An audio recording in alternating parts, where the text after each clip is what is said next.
ආයිබෝන් සුබ සන්ධ්‍යාවක් ප්‍රාර්ථනා කරන ඔබ සියලු දෙනාටම ඔබ එක්වන්නේ ප්‍රංගිරි ශ්‍රී ලංකා රූපවාහිනියේ නින්න අද සජීවී සංවාදයේ සමගයි පුරාදී හෝරාවක් අපි ඔබ සමග රැඳෙන්න බලාපොරොත්තු වෙනවා.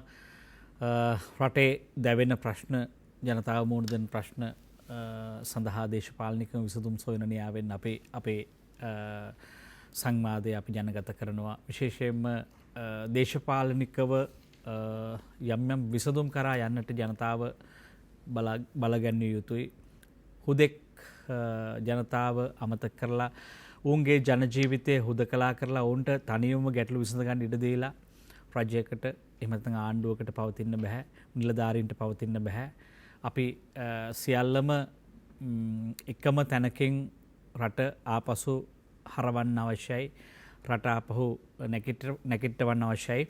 අපි හිතනවා මේ දවස්වල මේ දිනවල අපි ඔබගෙන් විමසුවොත් මොනවද කතා කරන්න කියලා ඔබ අපෙන් අහයි ඇයි ඔබලාට අපිව දැනෙන්නේ නැද්ද කියලා. දැනෙනවා.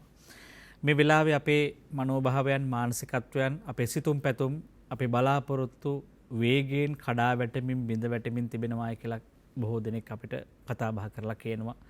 අපට දැනුම් දෙනවා. අපට දෙන ඇමතුම් වලින් සහ ඔබේ ප්‍රතිචාර වලින් අපිට දැනෙනවා. හැබැයි ඔබ හුදු ග්‍රාහකයෙක් විතරක් නෙවෙයි. ඔබ හුස්ම ගන්න මිනිසෙක්. ඔබ බොහෝ ගැහැටත් එක්ක ජීවත් වෙන්නේ. මේ මොහොතේ කල්පනා කළොත් සල්ලි දීලා බෝම්බ ගෙට අරන් ගිහිල්ලා තියෙනවා. කොයි මොහොතේ පුපුරා යයිද දන්නේ නැහැ. මොන මොහොතේ සද්දයක් එයිද දන්නේ නැහැ. කොයි වෙලේ කලුවරේ ඉන්න වේද දන්නේ නැහැ. මොන මොහොතේ ඉන්ධන ටික නැති වේද දන්නේ නැහැ. මේ ආදී වශයෙන් ඔබේ ඔළුවේ ප්‍රශ්නාවලියක් තියෙනවා.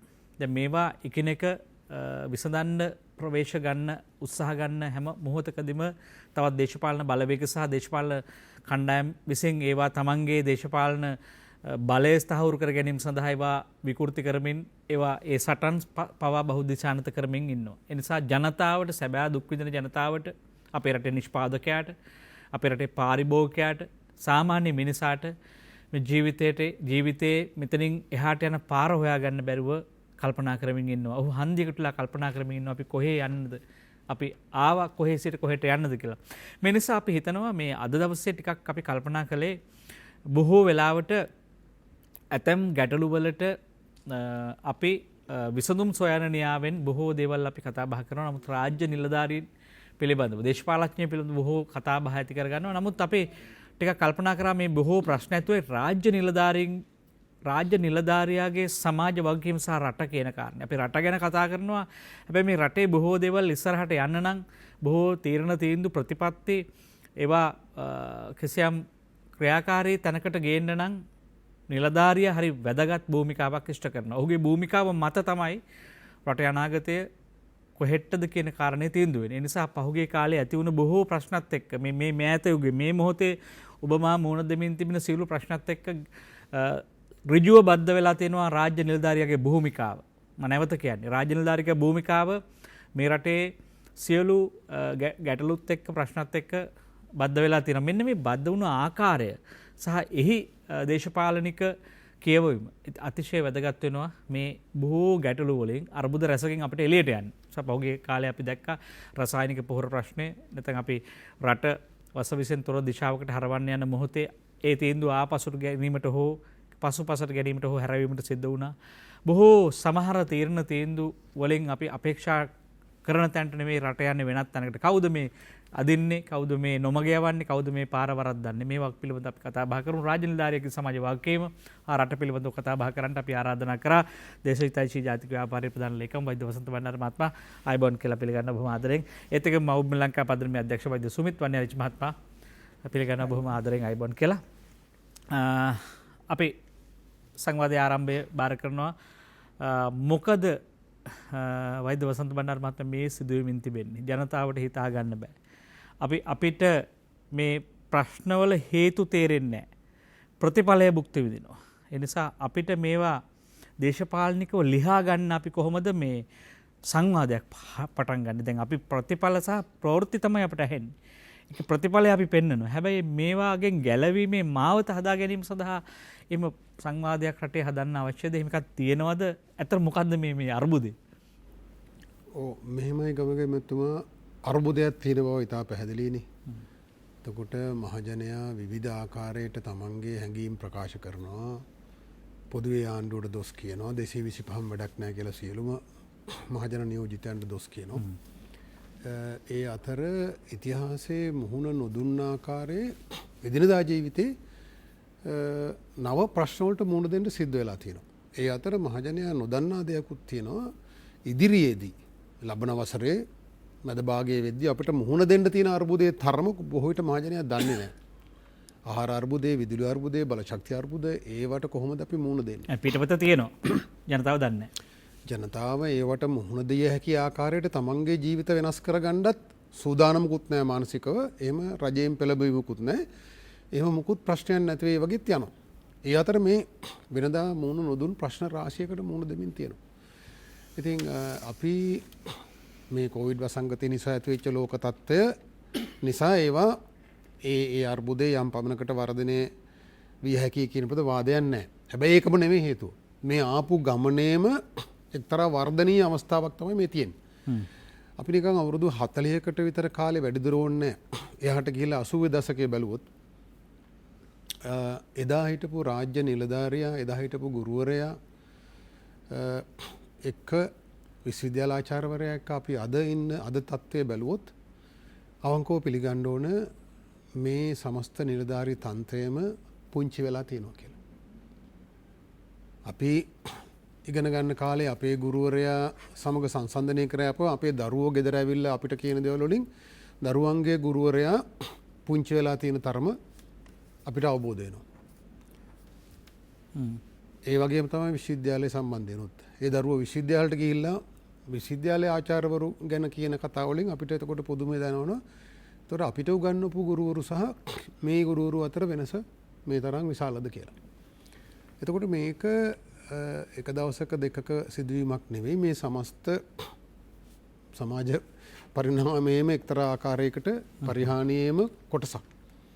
ගුරුවරයා පරිහානියට ලක් වුණාම ගෝලයා ශිෂ්‍යයන් පරිහානියට ලක් වෙනවා. ඒ විදිහට මේ පුංචි වෙමින් ආපු ගමන ඇතුලේ අපි අද නරකම තරකට අවිලා තියෙනවා. දැන් ඒව තමයි අපට අහන්න ලැබෙන්නේ. දැන් පාර්ලිමේන්තුවේ ගිණුම්කාරක සභාවේ රාජ්‍ය ගිණුම්කාරක සභාව අපට අහන්න ලැබෙනවා. බදු ආදායම් කෝටි ගණනින් මේ ව්‍යාපාරිකයන්ගේ අතට යන විදියට මේ නිලධාරීන් කටයුතු කරමින් ඉන්නවා. දැන් ඒවා පාර්ලිමේන්තුවේ කතා බහට ලක් කරන නමුත් ගන්න ක්‍රියාමාර්ග මොනවද දන්නේ නැහැ.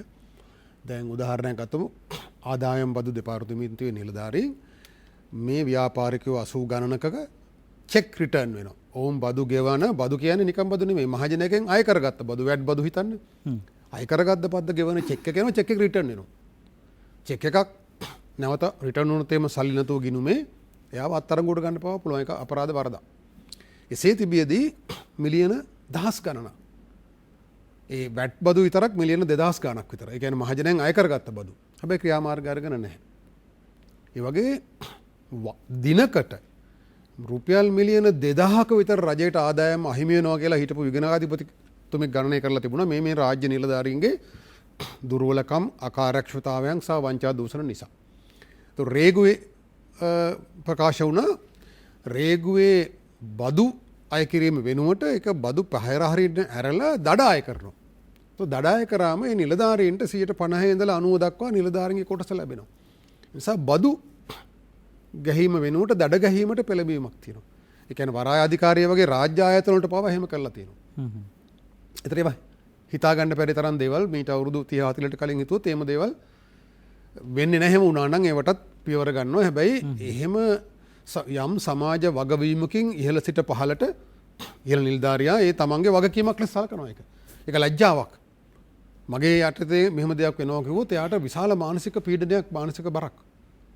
එතකොට එහෙම නොවෙන්න වග බලා ගන්න නිලධාරියෙක් හිටියා. එතකොට අද මේ සල්ලි වලින් කරන්න බොහෝ දේ තියෙනවා මේ විවෘත ආර්ථිකය යටතේ. ඉතින් සල්ලි හොයන්න ඕනෑම සමාජයේ මහා ආඝාතයකට තල්ලු කරලා හරි ඒ අලුත් මුදල් ලිපීමේ ක්‍රියාවලියක් ආරම්භ වෙලා තියෙනවා. ඒක ඇතුළත් මේ මිනිහා පුංචි වෙලා, දූෂිත වෙලා, දුෂ්ට වෙලා තමන්ගේ සමාජ වගකීම් පැහැරලා තියෙනවා. මේ චෝදනාව කරන්න සියලු රාජ්‍ය නිලධාරීන්ට නෑ, පොදුවේ නෙවෙයි. මේ අතර තමන්ගේ විවිධ මට්ටම් වල මේ යුතුයකම ඉටු කරන්න ඒව සම්බන්ධයෙන් හරිත සාක්ෂි ප්‍රශ්නයක් තියෙන ඒව සම්බන්ධයෙන් දුක් වෙන, කනගාටු වෙන, ලැජ්ජ වෙන පිරිසක් ඉන්නවා. ඔවුන්ට අගෞරව කරන්න නෙමෙයි මේ බලාපොරොත්තු වෙන්නේ. මේ පොදුවේ සමාජයට පේන තත්ත්වයක්. හැබැයි මේ හොඳ මිනිස්සු ටික නරක මිනිසුන් අතලොස්සකට යටවීම නිසා. හරි අර මාටින් ලූතර් කිං කියලා තියෙනවනේ. ඉතිහාසයේ තියෙන ඛේදවාචකය නරක මිනිස්සුන්ගේ උස් හඬින් කරන කෑකෝ ගැසීම් නෙවෙයි හොඳ මිනිස්සුන්ගේ නිහඬ බව කියලා. දැන් මේ අද අපි අත්විඳින එකයි. නරක මිනිසුන් අතලොස්සක් විසින් කරන නරක දේ සම්බන්ධයෙන් හොඳ මිනිසුන් බහුතරයක් නිහඬව සිටීම නිසා තමයි අද මේ වගකීම් විරහිත දැන් ගෑස් ප්‍රශ්නේ ගන්න. ආයතන කීයක් තියෙනවද? උපයෝගිතා කොමිසම කියලා එකක් තියෙනවා. ඒතර ඒ කොමිසම මේ මෑත කාලේ තමයි ප්‍රමිතීන් පනවන්න ඉල්ලලා තියෙන්නේ. උපයෝගිතා කොමිසම කියන එකකින් ඉන්න ඕනේ ප්‍රමිති ආයතනයේට ප්‍රමිති ආයතනයේ පනතින් බලය තියෙනවා ප්‍රමිතින් සකස් කරන්න. සකස් කළා නැහැ. ඒතර දැන් හදපු ප්‍රමිතියේ ගෑස් වල පීඩනය සම්බන්ධ ප්‍රමිතිය තිබුණාට සංයුතිය සම්බන්ධයෙන් ප්‍රමිතියක් නැහැ. ඇයි එහෙම කරන්නේ? එතකොට පාරිභෝගික අධිකාරියට මුකුත් ඕනේ මේ කවුරු නොකරත් ඔවුන්ට පනත යටතේ බලය තියෙනවා. පාරිභෝගිකය ආරක්ෂා කිරීම සඳහා යම් යම් නිර්ණායක පනවන්න බලය තියෙනවා. හරි? එහෙම කෙරෙන්නේ නැහැ. දැන් මේ ගෑස් වල සංයුතිය වෙනස් කරා. සංයුතිය වෙනස් කරාම පරිමාව වැඩි වෙනවා. ඒතර මොකද මේගොල්ලෝ කරේ? මෙතන මූල්‍යමය දූෂණිකුත් තියෙනවා කියන එක පැහැදිලිව පේනවා මේ තාක්ෂණිකව මේ සම්බන්ධයෙන් නොසලකිල්ලෙන් කටයුතු කිරීමට අමතරව. නොසලකිලිමත් භාවය බරපතලයි. දැන් මේ ප්‍රොපේන් කියන වායුව මේ ඉක්මනින් දහණය වෙනවා ප්‍රසාරණය වෙනවා. ඒතර අපේ වගේ රස්නේ රටක ඒක ගොඩක් ප්‍රසාරණය වෙලා පීඩනය වැඩි වෙනවා. එතකොට මේ ගෑස් ටැංකි පුපුරන්නේ නැහැ. පීඩනය වැඩි වුණාම අර රෙගියුලේටරෙන් ලීක් වෙන්න පුළුවන්, බටෙන් ලීක් වෙන්න පුළුවන්, බටේ උඳුනට හයි වෙන තැනින් ලීක් වෙන්න පුළුවන්. මොකද ඒව හදලා තියෙන්නේ මේ ප්‍රශ්නයකට නෙමෙයි. ඒතර මේ නිලධාරීන් දන්නවා තාක්ෂණික නිලධාරීන් මේ සංයුතිය වෙනස් වුණාම මේ අවුල එන්න පුළුවන්. එහෙමනම් එකක් තමයි ඒ සම්බන්ධයෙන් මහජනයා දැනුවත් කිරීම. එහෙම නොවේ නම් එහෙම සංයුතිය වෙනස් කිරීම නොකර ඉන්න එක. හැබැයි එතන මූල්‍ය වාසියක් ඒ ආයතනයට ලැබිලා තියෙනවා. ඒක ආයතනයට ලැබුණාද යම් කිසි කෙනෙක් සාක්ෂි දාගත්තද අපි දන්නේ නැහැ. මොකද මේගොල්ලෝ වෙනස් කරා බරට විකුණපු සිලින්ඩරේ පරිමාවට අනුව මිල තීරණය කරන්න පටන් ගත්තා. බර මහජනයාට මනින්න පුළුවන්. ටැංකිය අරන් ගිහලා කඩේකට ගිහිල්ලා යනකොට කිරාගෙන ගිහිල්ලා ඉවර වුණාම ආපහු කෙරලා ඒක අඩු කරාම ගෑස් තිබ්බේ කොච්චරද කියලා යාට බලා ගන්න පුළුවන්. හැබැයි පරිමාව යාට බලන්න බෑ. දැන් පරිමාව 18යි කිව්වම එතකොට අන්තිම බලවම බර කිලෝග්‍රෑම් 2යි ගානකින් අඩු වෙලා. මේ ප්‍රොපේන් කියන අර අධික ලෙස දහණය වෙන පීඩනය අධික වායුව වැඩිපුර තිබුණම පරිමාව වැඩි වෙනවා. එහෙනම් මෙතන දූෂණයකුත් තියෙනවා. විද්‍යාත්මක කරුණු පිළිබඳ නොසලකලිමත් භාවයේ වගේම දූෂණයකුත් තියෙනවා කියන මුදල් මේ වැඩෙන් උන්ට වාණිජමය වාසියක් ලැබිලා තියෙනවා. නමුත් මේක චෝදනා වෙනවා මේ සාමාන්‍ය පාරිභෝගිකයාට. ඔහු තමයි මේ යාවත් කල් කරලා නැහැ අවශ්‍ය උපාංග ඒවා විහිළුනේ. ඒ කියන්නේ තමන්ගේ වගකීම පැහැරහැරලා මේක අපරාධ වරදක්. මේක ඇවිල්ලා ක්‍රිමිනල් නිග්ලිජන්ස් කියලා එකට කියන්නේ. ඒක අපරාධමය වශයෙන් නොසලකලිමත් භාවයක්. ඒක දැනුවත් වෙන්න පුළුවන්. දැනුවත් වංචාවක් දූෂණයක් කිරීම සඳහා කළත් අපරාධ වරදක් වෙනවා. නොදැනුවත්කම නිසා මෝඩකමට කළත් ඒක එහෙම වෙනවා. ඒතර ආයතන ප්‍රධාන වශයෙන් 3ක් මේ වගේ මහජනයාගෙන් පඩි ගන්න විශාල වශයෙන් දැන් එදා අපි මේ 80 දශකයේ වගේ ගත්තොත් එහෙම මේ රාජ්‍ය නිලධාරීන් තිබුණේ බොහෝම අඩු සම්පත් ප්‍රමාණයක්. අද ගත්තොත් වාහන බලපත්‍රද වෙනත් මහජනයා විශාල දුකක් විඳිනවා මේ අයව නඩත්තු කරන්න. ඒතර මේ ආයතන 3ක ප්‍රධානීන්ට ලැජ්ජාව නැහැ. හෘද සාක්ෂි නැද්ද? තියෙන මිනිස්සු නිහඬ වෙන්නේ කොහොමද කියන ප්‍රශ්නේ මතුවෙනවා. එහෙම ගත්තොත් දැන් හැම ආයතනයකම මහජනයාට බලපාන ප්‍රශ්න සම්බන්ධයෙන් මේ වගේ හරියම කනගාටුදායක දුප්පත් තත්ත්වයක් තියෙනවා. සෞඛ්‍ය අමාත්‍යාංශය ගන්න. එක පැත්තකින් නියෝජ්‍ය අධ්‍යක්ෂ ජෙනරාල්වරයා මහජනයාට අනුතුරු අඟවනවා. ඒගොල්ලෝ හැමදාම කරන්නේ මහජනයාට අනුතුරු අඟවන්නේ. පරිසං වෙනවනේ පරිසං නැතුව බලාගෙනයි වහන්න වෙනවා රට කියලා කියනවා. එහෙම කියනකොට ඒ ප්‍රවෘත්ති නිවේදනයේම ඊළඟ පේළියේදී කියනවා සෞඛ්‍ය අධ්‍යක්ෂ ජෙනරාල්වරයාගේ මාර්ග උපදේශ අනුව මංගල උත්සව සඳහා 200 දක්වා වැඩි කරන්න පුළුවන්. එලිමහනටත් යනවා නම් 250 පුළුවන්. ඒතකොට මොකද්ද පණිවිඩය? මේ දෙකේ පරස්පරය මොකද්ද? ඒතර එක පැත්තකින් කියනවා බය කරනවා මහජනයා බලාගෙනයි හරියට මේ නිරෝධායන නීති රීති පිළිපදින්න ඕනේ. අනිත් පැත්තකින් නේ පිළිපැද්දේ නැතුණාට කමක් නැහැ. එහෙනම් මේ ඒතර හෝටල් කාර්යයන්ගේ ඉල්ලීම හරි මොන හරි එකක් නිසා වෙන්න පුළුවන්. එහෙම කරන්නේ කවුරු හරි මේ ආණ්ඩුවට කිට්ටු හෝටල් හිමියෝ පිරිසක් බලපෑම් කරන නිසා කරනවා ඇති. හැබැයි මහජනයාට පණිවිඩයක් දෙනවා. අර දෙකේ පරස්පරය.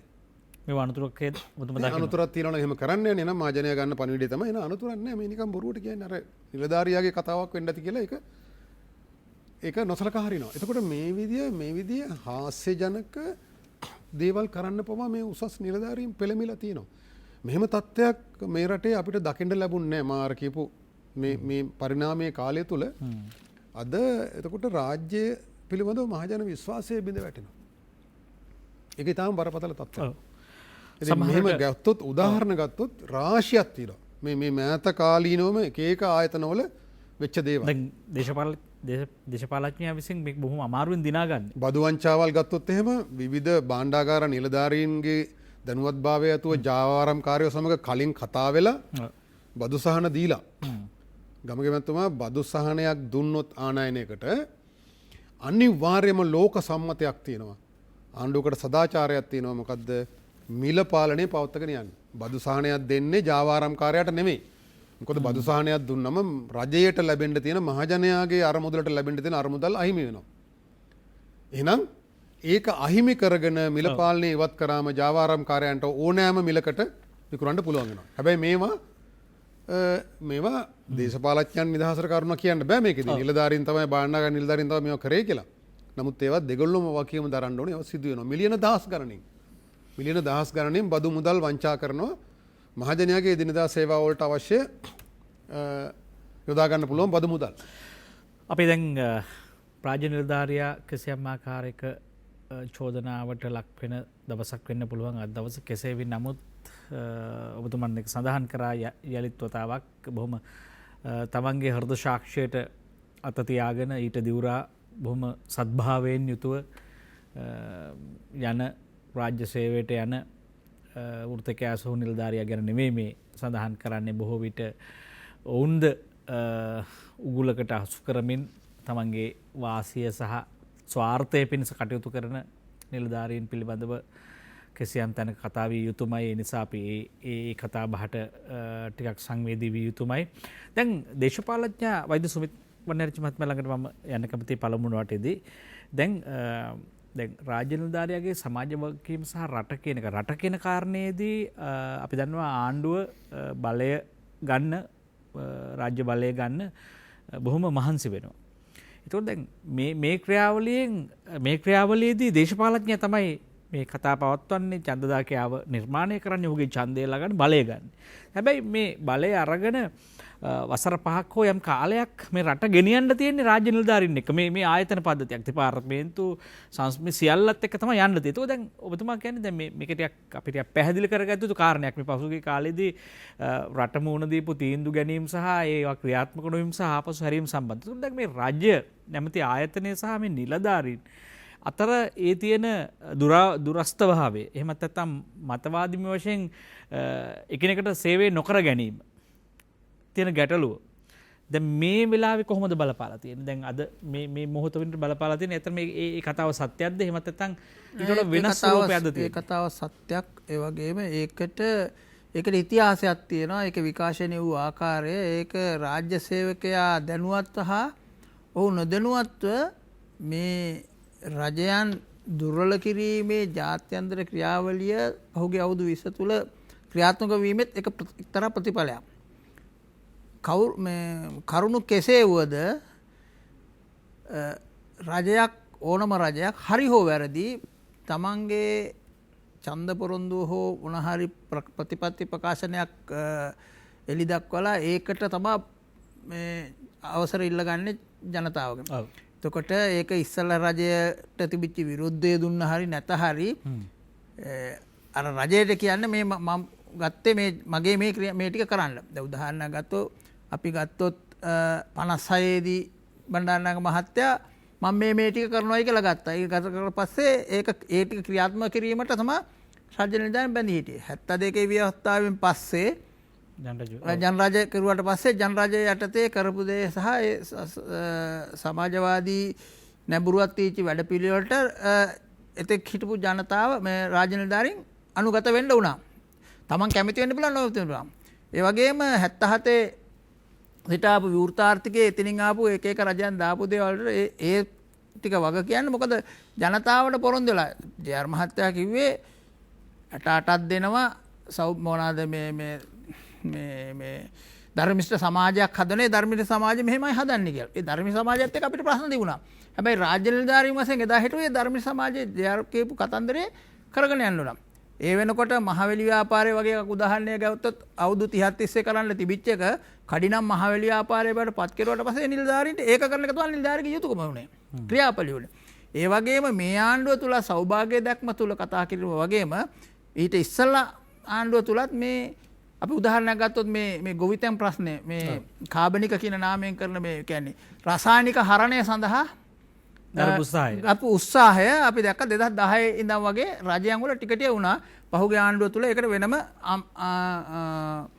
අංශයක්ත් දාලා තිබුණා ඔය රතන හාමුදුරුවන්ගේ යටතේ.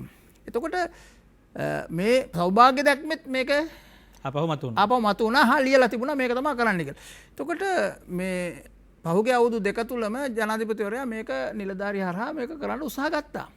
ඒ ගන්නකොට අවසානයේදී අපි කවුරුත් කැමැතිව අකමැති වෙච්ච ඉක්මනටම සොනික තීන්දුවක් ගන්න ගත්තා. අපිත් ඒ වෙනුවෙන් පෙනී සිටියේ ඒ තීන්දුව ගත යුතුයි කියනකොට. හැබැයි එහෙම තීන්දුවක් ගත්තට පස්සේ ඒ දේ කිරීම සඳහා රාජ්‍ය නිලධාරියා බැඳී සිටිනවා.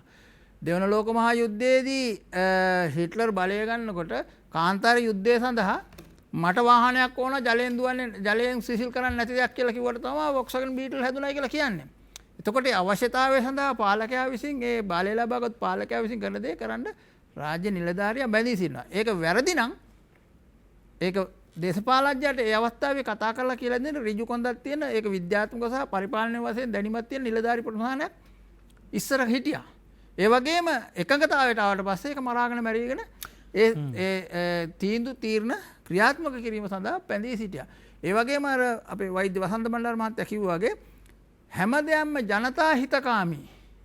ඒ කියන්නේ අපි ජනතාවගේ සේවකයෙක් කියන තැන ඉඳගෙන කටයුතු කිරීම පැරණි ගුරුවරයාගේ සිට සියලුම රාජ්‍ය සේවකයා මත තිබුණා. එහෙත් පහුගිය කාලය තුල මේ ආර්ථ ක්‍රමය තුල රාජ්‍ය සේවය අඩපණ කිරීම තුල වුවත් රාජ්‍ය සේවය තුල ඔලු කෙටි ගන්න වැඩි වුණා. දැන් අපි දන්න හැම ආණ්ඩුවක් වෙනකොට විශ්වවිද්‍යාල තුල උපාධිධාරීන් සඳහා රැකියාව ලබා දීමේදී උපාධිධාරීන් ඒ වෙලාවට වැඩිපුර හිටියේ කලා විෂයන් වල වගේ හිටපු කට්ටිය. එතකොට ඒගොල්ලොන්ට ඇත්තටම මේ වෘත්තීමය හැකියාවක් නැති නිසා ඒගොල්ලොන්ගේ වරදන්නේ මේ අධ්‍යාපන ක්‍රමය තුල ඒගොල්ලෝ ගෙනල්ලා රිග්‍රියක් දෙන දුන්නාට පස්සේ අපිට රැකියාවක් දියව කියලා කෑ ගහන තත්ත්වයට ඒගොල්ලෝ පත් වෙනවා. ඊට පස්සේ මොකක් හෝ රැකියාවක් දෙන්න ඕනයි කියලා අපි දැක්ක ග්‍රාම සේවකල යටතේ 7-8 දෙනා දාලා තියෙන ප්‍රාදේශීය ලේකම් කාර්ය 200-300 දාලා ඉන්න දාලා මෙහෙම හැම අවුරුද්දම මේක ගෙනාගෙන ආවා. ඒතකොට අද දේශපාලඥයෝම අද කියනවා මේ මොනවාද රාජ්‍ය සේවය බරක් කියලා. රාජ්‍ය සේවය බරක් කරලා තියෙනවා. නැවත ඒ සඳහා මම හිතන්නේ මේකට රිදුන් රාජ්‍ය සේවකයන් නැවත තමන්ගේ විරෝධතාවය දක්වන්න පටන් අරන් තියෙනවා. මම දෙපැත්ත කිව්වේ. ඔව් නෑ මම කියන්නේ මේ එකිනෙකා කුලල්කා ගැනීම එකිනෙකා හබ කිරීම සහ එකිනෙකා නුරිස්සීම කියන කාරණය තුළ එකිනෙකා මේ වගේ අනර්ථකාරී සටන් වල පැටලුණාම මේකේ අන්තිම පීඩනය එන්නේ කාටද? ජනතාවට. දැන් අපිට වටින්නේ ජනතාව. රට සහ ජනතාව මේකේ තියෙන ගහකොළ සතාසීපාව සහ අනාගතයට තියන්න ඕන සම්පත් ටික. මේක මේ රටක් හැටියට රට කියන කාරණේ එකයි. සුමිත් මහත්මයා දැන් අපිට පැහැදිලි කරගන්න ඕන කාරණේ දැන් දිගින් දිගටම කොන්දේසි විරහිතව එකඟ වෙන්න පුළුවන් කාරණා ටිකක් තියෙනවනේ. දැන් වස්ස කනවා කියන කවුරු හරි දන්නවා නම් අපි හැමෝම කොන්දේසි විරහිතව එකඟ වෙයි අනිවාර්යයෙන් වස නොකන්න.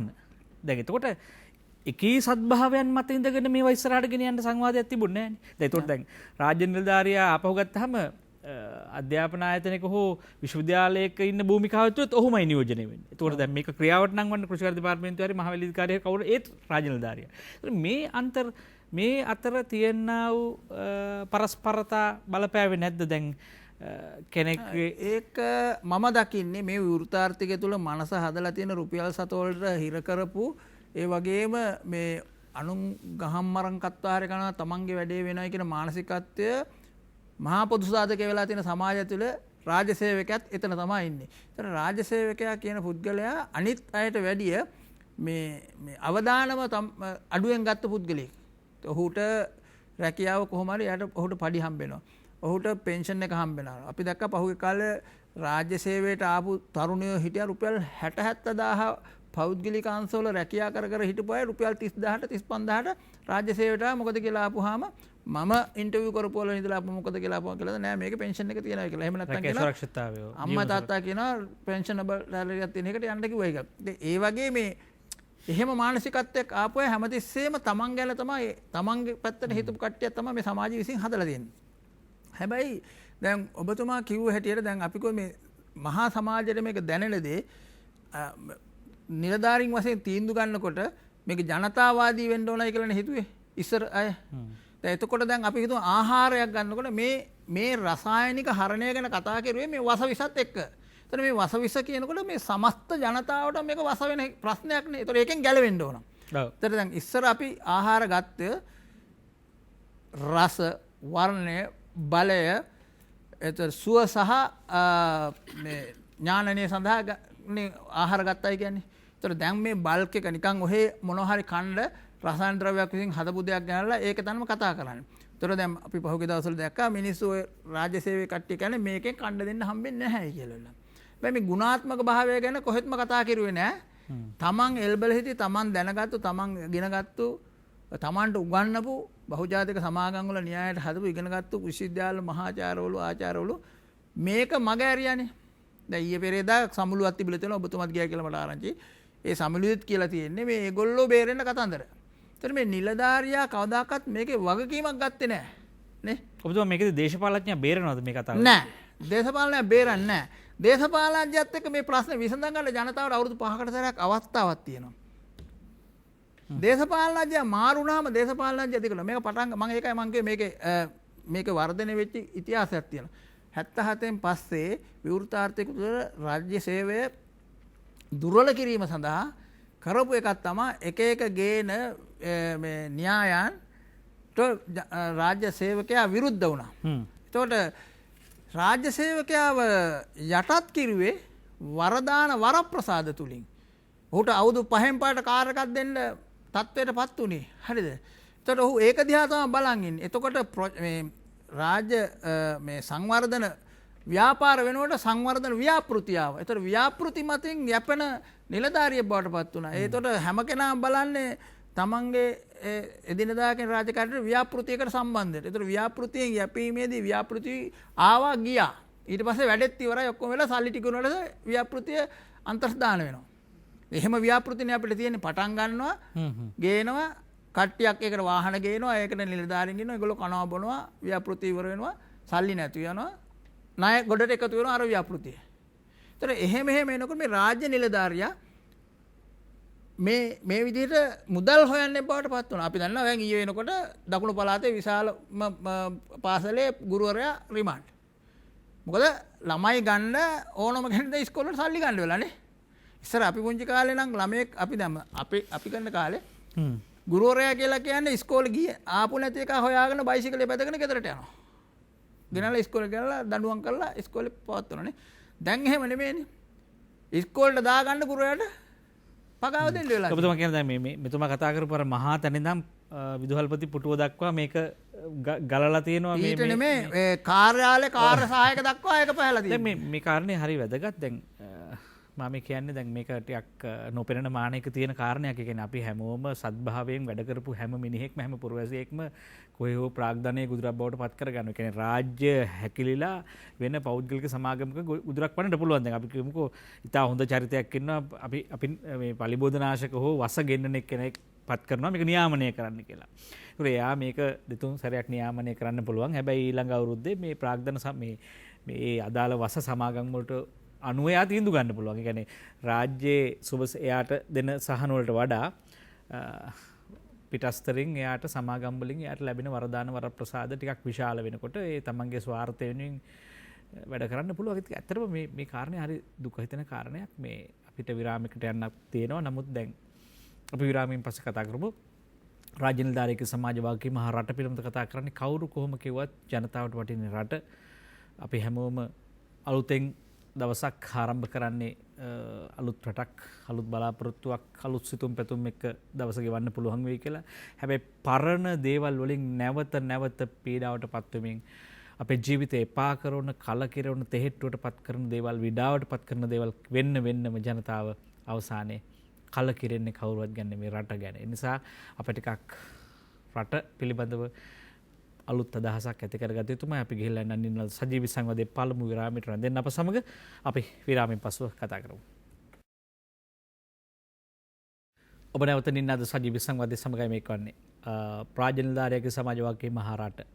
මේ නැවත අපි මතක් කරන්නේ රාජ්‍ය නිලධාරියා කිව්වම ඔබ ඊටාම අඩු පහසුකම් යටතේ දුෂ්කර පළාතක පාසලට ගිහිල්ලා තමන්ගේ ධන පරිත්‍යාගයෙන් පවා කුඩා දුවා දරුවන්ගේ ඇස්පාදන ගුරුවරු තාම අපේ රටේ ඉන්නවා.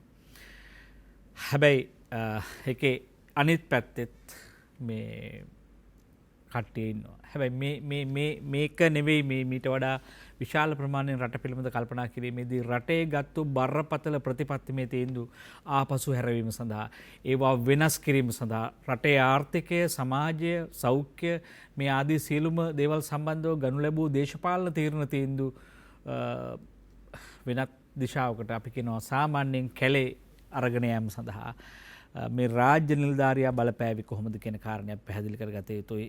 අපි වසන්ත බණ්ඩාර මහත්මයා දුරකථන අංකය මතක් කරමු 066 22 608 සහ 605 අපේ දුරකථන අංක. දැන් වසන්ත බණ්ඩාර මහත්මයා දැන් පහුගිය කාලේ අපි ටිකක් එකකින් කතා කළොත් දැන් අපි මේ මැදිරියේම කතා කළා ජනාධිපතිවරයා විසින් ගත්තු අති විශිෂ්ට තීන්දුවක් තමයි මේ අපේ ආහාර නිෂ්පාදන පද්ධතිය පරාදීනත්වයෙන් ගලවා ගැනීම සඳහා මේ කෘෂි රසායන තහනම් කිරීම.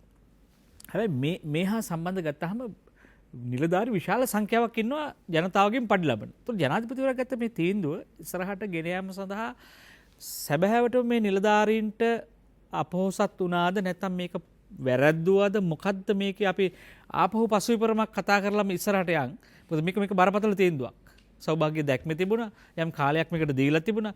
මේ පිළිබඳව යම් සාකච්ඡාවකුත් ඇති වුණා පොඩි කාලයක්. හැබැයි මේ මහා කන්න මුල සිට මේ මොහොත වෙන විට මේකෙන් උනේ ලෝකේ බරපතල විදිහට ඍජුව ලේක් පිළිකාවලට පවා බලපානමයි කියන ග්ලයිපොසෙට් නැවත මේ රටට ගේන තැනට මේකපත් වුණා. කියන්නේ අරකට වඩා බරපතල තැනකින් මේ වස මේ රටට ඉල්ලා සිටින තැනකට රට ගෙනාවා. ඉතින් මේක ඊටාම මේ බරපතල තත්වයක්. මේක මෙසේ වීමෙන් අගතියකටපත් වෙන්නේ නැද්ද පෙරට වඩා? ඔව් ඇතරම අපි මෙතනදී පොඩ්ඩක් සාධාරණ වෙන්නත් ඕන. මේකේ කියන්නේ මේක මිනිසුන්ගේ දුෂ්ටකම නිසාම සිදුවෙනව නෙවෙයි කියන එක.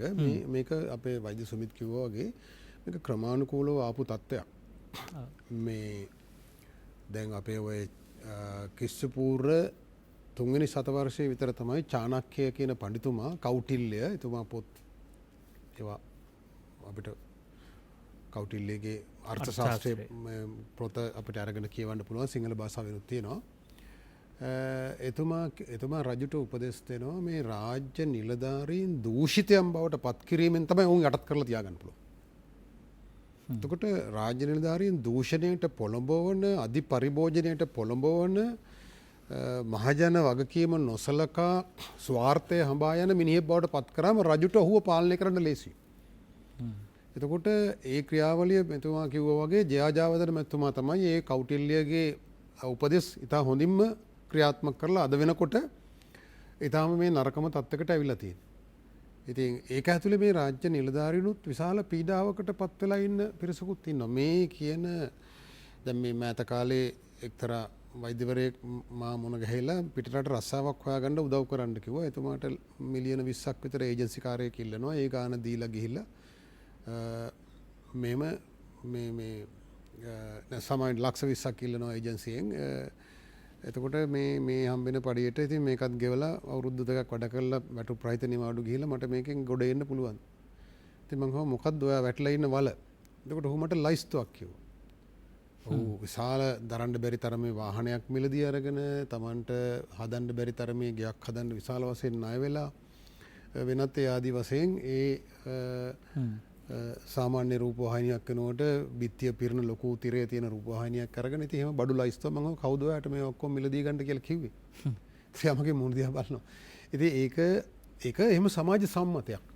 මම අහවලා නම් අහවල් සමාජ ස්තරයේ ජීවත් වෙනවා නම් මෙන්න මේ සියල්ල අත්පත් කරගන්න ඕනේ. එතකොට ඒවා ගෙවාගණ්ඩ බයිනං රෝගීන් සූරාකාල හරි ඒක ගෙවන්ඩ බලන්න ඒත් බැරිනම් පිටරටකට හරි ගිල්ල එක මේ උගුලෙන් ගැලවෙන්ඩ අදනවා.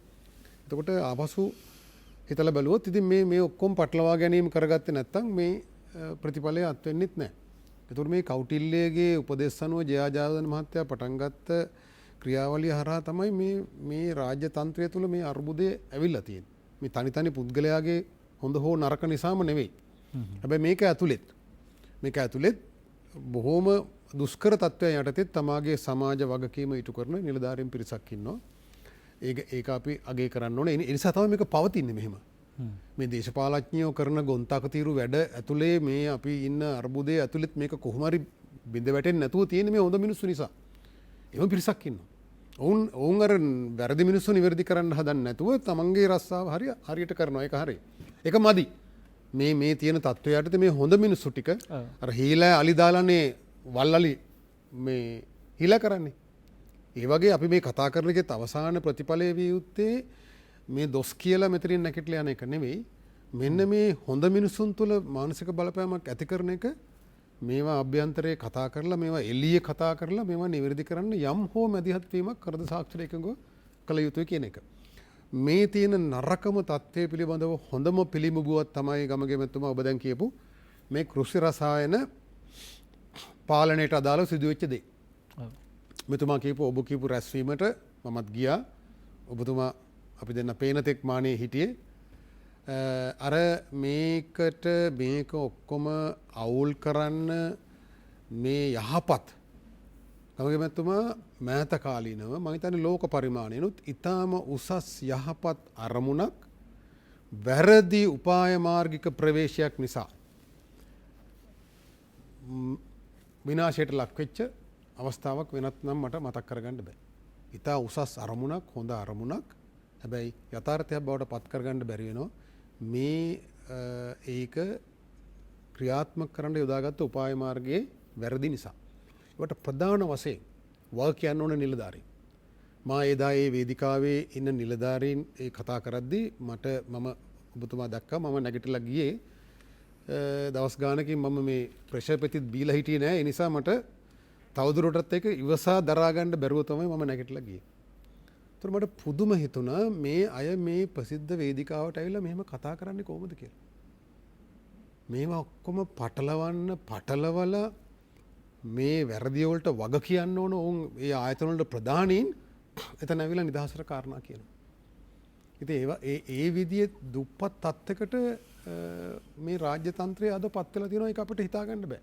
අපි එදා රාජ්‍ය සේවයේ ඉද්දි දැකපු දෙය අදයි එක බලපුවම ඒක හිතා ගන්න බැරි තත්ත්වයක්. ඒක අද ඉන්න අයට ඒක ලොකු ප්‍රශ්නයක් නැතුව ඇති. ඒතර මේක හිතන්න දැන් අපි මේක තා චුට්ටක් කතා කරොත් මේ වරද ඒක ගැඹුරින් කතා කරොත් අඩු ගානක නිවැරදි කරගන්න අනාගතේ හෝ දැන් අමාරුයි. මොකද මේක මේ සංකල්පයටත් ගහලා තමයි මේක අන්තිමට නැවතුනේ. මේ උසස් සංකල්පයටත් ගහලා. එතනදී ගොවිනායකයොත් එක මහජනයාගේ පැත්තෙන් ගත්තම ගොවිනායකයොත් මේ දේශපාලන වාමාංශික පක්ෂ පවා එක පටලවා ගත්තා. දැන් හිතන්න මේක අපි දේශපාලන වශයෙන් හිතුවොත් වාමාංශික පක්ෂයක් ලෙස පක්ෂවල මතවාදය අනුව හිතුවොත් හරි අපිත් හිතන මතවාදයේ ජාතිකවාදී වාමවාදී මතවාදී ඉඳලා බැලුවොත් මේක දිහා මෙතන මනරම් අවස්ථාවක් තිබුණා. රාජ්‍ය ජනාධිපතිතුමා මොන චේතනාවෙන් මේ මෙතනට ආවත් එදා යුද්ධයේ කාලේ හැම ආණ්ඩුවක්ම යුද්ධය වනවන හිටියා මිසක් යුද්ධයෙන් අවසන් කරන්න හිටියේ නෑ. බෙදුම්වාදයේ යුද්ධමය වශයෙන් පරාජය කරන තැනක නෙමෙයි හිටියේ. ව්‍යවස්ථා සංශෝධන වලටද සාම සාකච්ඡා වලටද යමින් වනවන ආවේ. හැබැයි එදා දේශපාලන ව්‍යාපාරයක් විසින් ආණ්ඩුව තල්ලු කරා අවසානයේ යුද්ධේ නොකර බැරි තැනට සහ ඒක අවසානයේ ජයග්‍රහණය කරන තැනට පොදු මහජනතාව සහ දේශපාලන ව්‍යාපාර සංවිධාන වලින් කරේ. එතකොට මෙතනත් මනරම් අවස්ථාවක් ලැබුණා මේ වාමවාදී පක්ෂ වලට විශේෂයෙන්. එදා යුද්ධය කියන්නේ එක මේ අධිරාජ්‍යවාදීන් විසින් නිර්මාණය කරපු දෙයක්. LTT කියන්නේ අධිරාජ්‍යවාදීන්ගේ කුලී හමුදාවක්. එතකොට ඒක දේශපාලන අධිරාජ්‍යවාදයේ ප්‍රධාන සටන් බිමක්. එදා වාමාංශික පක්ෂ මේ ජාතිකවාදී බලවේග ඒ සටන් බිමේ ආණ්ඩුව හිර කරලා ජයග්‍රහණයකට තල්ලු කරා. එතකොට මෙන්න මේ ආර්ථික අධිරාජ්‍යවාදයේ සටන් බිම ගත්තොත් එහෙම ආර්ථිකය කොහොමද පරාදීන කරලා අපිව යටත් කරන්න කියලා ගත්තොත් ඒක ඇතුළේ තියෙන ප්‍රධානම සටන්බිමක් තමයි මේ අපේ නිෂ්පාදන පද්ධතිය පරාධීනත්වයෙන් ගලවා ගැනීම. එතකොට මේක ඇතුළේ අපිට එකවරම පේන්නේ නැති වුණාට ජනාධිපතිතුමා ගත්ත තීන්දුව ඇතුළේ කෘෂි රසායනික ඔක්කොම බාහිරින් ආනයනය කරන දේ. එතකොට ඒක පාලනය කරනවා කියන්නේ පරාධීනත්වයෙන් අපේ නිෂ්පාදන පද්ධතිය ගලවා ගැනීම. එහෙනම් ආණ්ඩුව දැනුවත්ව හෝ නොදැනුවත්ව හෝ හොඳ හිතින් හෝ නරක හිතින් මෙතනට අඩිය තිබ්බනේ. දැන් එහෙනම් මේ වාමාංශික පක්ෂ වලට තිබුණ ගොවි නායකයන්ට තිබුණ මේක කොටු කරන්න. මේක අධිරාජ්‍ය ඔවුන්ම කියන අධිරාජ්‍ය විරෝධී අරගලයේ ප්‍රධාන ආර්ථික අධිරාජ්‍ය විරෝධී පෙරමුණේ ලොකු සටන්බිමක්. ආර්ථික නිෂ්පාදන පද්ධතිය පරාධීනත්වයෙන් ගලවා ගැනීම. එහෙනම් ආණ්ඩුවට කොන්දේසි දාන්න තිබ්බා. හරි. අපි ලෑස්ති. හැබැයි ඒක රයින් කරන්න බෑ. එහෙනම් ඉස්සෙල්ලා ප්‍රමුඛතාවය පටන් ගන්න. මොකද්ද ප්‍රමුඛතාවය? ප්‍රමුඛතාවය පොහොර නෙමෙයි. ප්‍රමුඛතාවය පලිබෝධනාශක. බරපතලම සෞඛ්‍යයට වසවිස නැති ගොවිතැන කියන වචනේ කතා කරනවා නම් ප්‍රමුඛතාවයේ පළවෙනිම පලිබෝධනාශක. ඒතර අද වෙනකන් ලෝකයේ පිළිගත්ත මතය තමයි පලිබෝධනාශක පාලනයේදී ප්‍රධානම උපාංගය තමයි අවම පලිබෝධනාශක ලයිස්තුව නීතිගත කරන එක. අද වෙනකන් ඒ ගැන මේ එක ඔය වේදිකාවේ හිටපු විද්වතෙක්වත් නිලධාරියෙක්වත් මොකෙක්වත් කටක් කරලා කතා කරන්නේ නැහැ. අද වෙනකොට පලිබෝධනාශක ගමගේ මැතිතුමා 200ක් සක්‍රීය පලිබෝධනාශක 200ක් ලියාපදිංචි කරලා තියෙනවා. ඒක 20 දක්වා අඩු කරන්න පුළුවන්. පොඩ්ඩක් ඉතලා බලන්න. එතකොට මොනතරම් වසවිස ප්‍රමාණයක් මේ මිහිතලෙන් අයින් වෙනවද? මේ ඉන්න පලිබෝධ 10 හරි ප්‍රමාණය පාලනය කරන්න පුළුවන් අර 20ෙන්.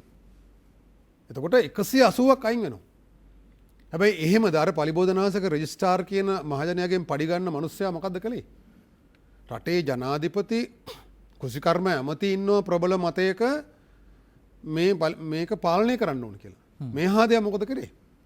මේක වෙනස් කරන්න කියලා ජනාධිපතිගෙන් මේ ගැන සලකා බලන්න කියලා වචන පිට වෙනකොටම 2014 තහනම් කරපු උග්‍ර විස පලිබෝධනාශක 5ක් තහනම් ඉවත් කරන ගැසට් නිවේදනයක ඇහුවා. හරි.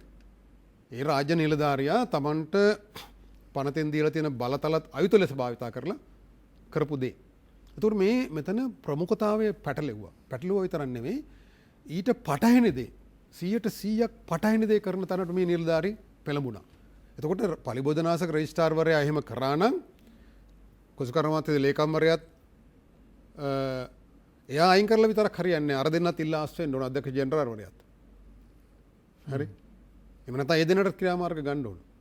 මේවා විහිළු නෙවෙයි සෙල්ලම් නෙවෙයි. එතකොට මේ පැටලවීම පලිබෝධනාශක දැන් මොනහරි ගමගේ මැතිතුමා මේ අධිරාජ්‍යවාදී සමාගම් ඉස්සර වගේ මේ ඍජු ගැටුම් නෙවෙයි තියෙන්නේ. අපි ඔය ගුණාට අන්දලා අපිට පාර වරද්දලා පටලවල තමයි උන් ජයග්‍රහණ අත්පත් කරන්නේ. ඍජුව හැපිලා නෙවෙයි. ඒතර මේ වැඩේ ඔවුන් කරේ ඉතා දක්ෂ විදිහට මේ සමාගම් සහ සමාගම් වලට කුලීකාරකම් කරන නිලධාරීන් සහ විද්වතුන් කරේ ආණ්ඩුවත් එක්ක හැපුන්නේ නැහැ. හරි. ආණ්ඩුව මේ තීන්දුව ගන්නකොට ආණ්ඩුවත් එක්ක හැපෙන්න ගියේ නැහැ.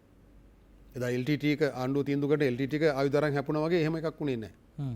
මේක උඹලටම පාර වරද්දවන්නම් කියලා පාර වරද්දෙව්වා. ඒක පාවිච්චි කරා ඔබතුමා කියන්නේ පාවිච්චි කරා මේ නිලධාරියා සහ දේශපාලන දුර්වල දේශපාලන යම් පිරිසක් මොළ හොදගත්ත මේ හරිත විප්ලවයේ න්‍යායන් වලින් ඔළුව හොදගෙන ඒක හැර වෙන න්‍යායක් නැහැ කියලා හිතන පිරිසක් සත්භාවයෙන්.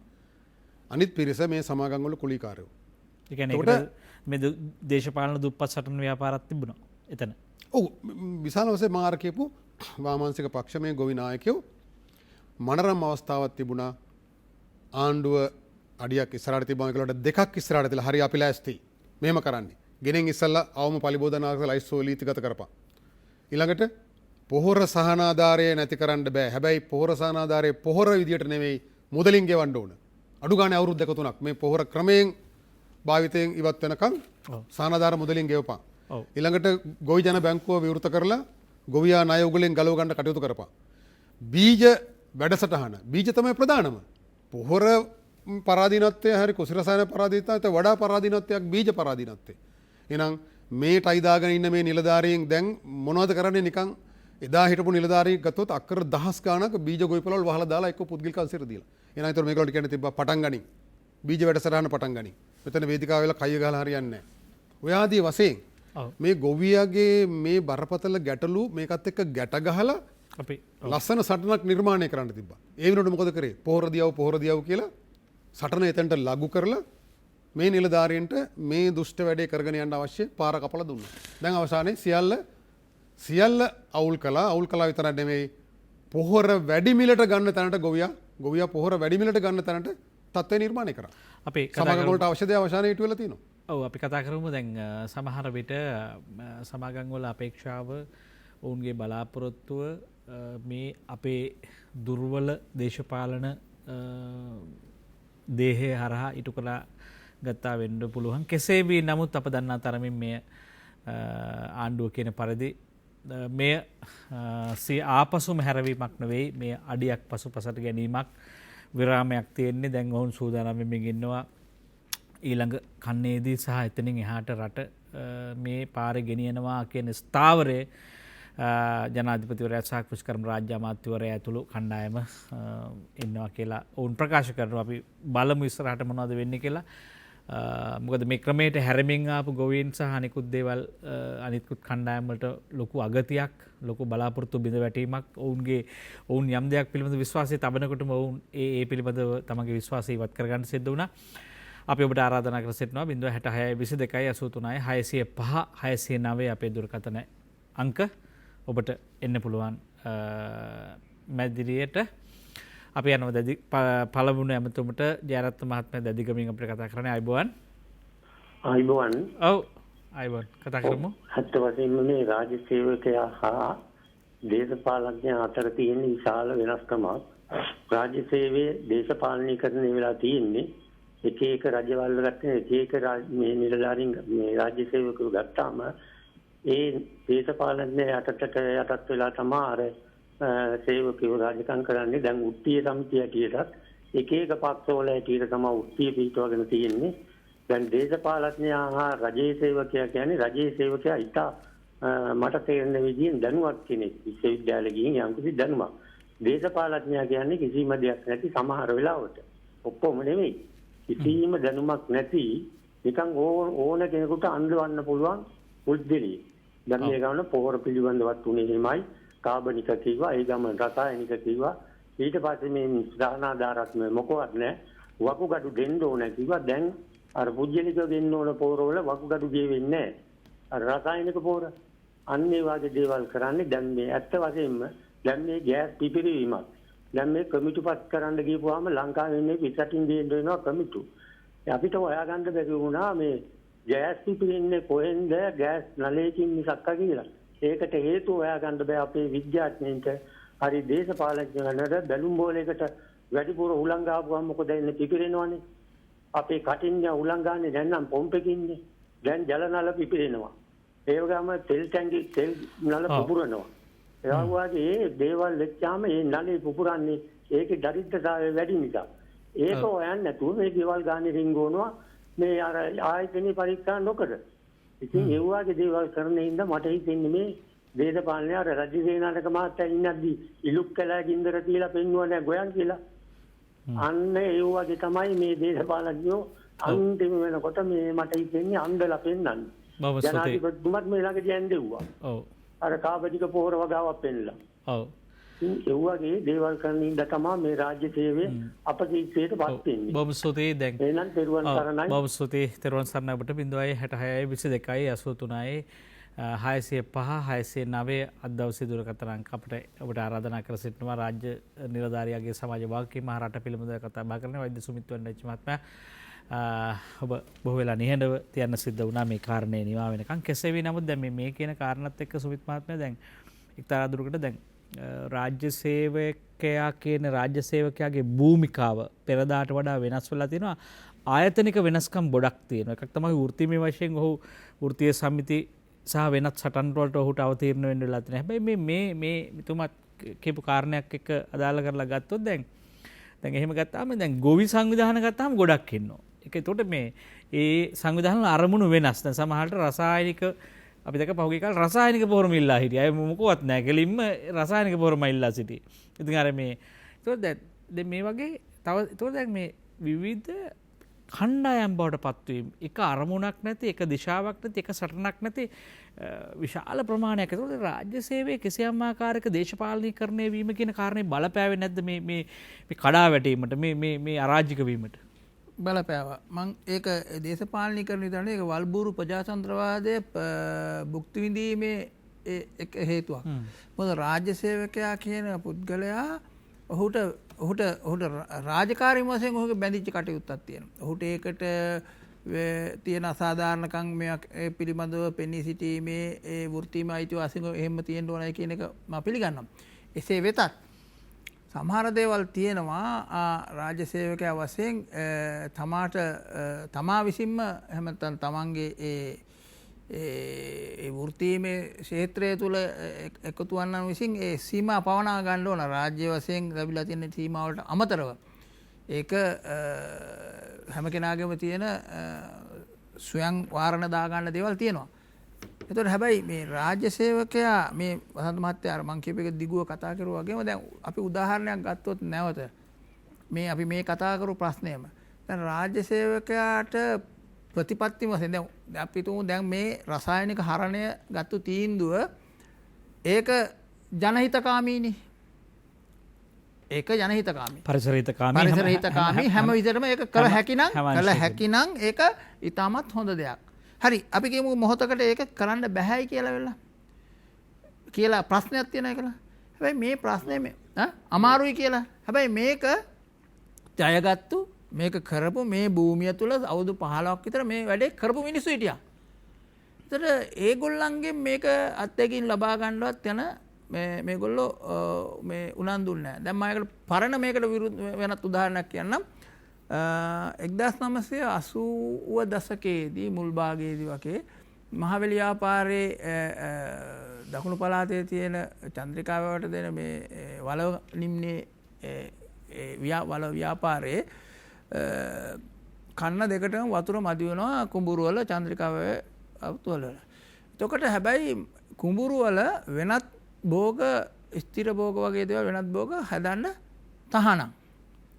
හැබැයි මහවැලි ව්‍යාපාර අපොහසත් වෙනවා මෙයාට ජලය ලබා දෙන්න. ජලය ලබා දෙන්න අපොහසත් වුණාම කුෂිකර දෙපාර්තමේන්තුව මහවැලි ව්‍යාපාරය කියන්නේ වෙන දෙයක් බෑ. හරි අක්කරයක් තිබුණා අක්කර කාලයකට හරි බාගට හරි වතුර දීලා ඔහම. එතකොට ඔහම විද්දී විකල්ප දේවල් හොයවා ගොවියෝ. මෙයාලා මොනවද කරන්නේ? එක ගොවියෙක් මට දැන් නම මතක නැහැ එතුමාගේ කෙසෙල් හිටවනවා. ඔහුට විරුද්ධව නඩු දානවා. ඔහුට විරුද්ධව ක්‍රියාමාර්ග ගන්නවා. හැබැයි මේක යනකොට ඔහුගේ කෙසෙල් ගස් ඉතාමත් සරුසාර ලෙස වැඩෙනවා. වැඩිලා අවසානයේදී මේ නඩුවත් එක්ක යනකොට නිලධාරීත් හැංගෙනවා මේ ගොවියාගේ ප්‍රශ්නය ගොවියත් එක්ක හැප්පිච්ච දේ මේ අඩු වතුරකින් මේ කෙසෙල් හදන්න ඉඩ දුන්නා නම් මේක හරි කියලා. අවසානයේදී කුෂිකාර දෙපාර්තමේන්තුව මේක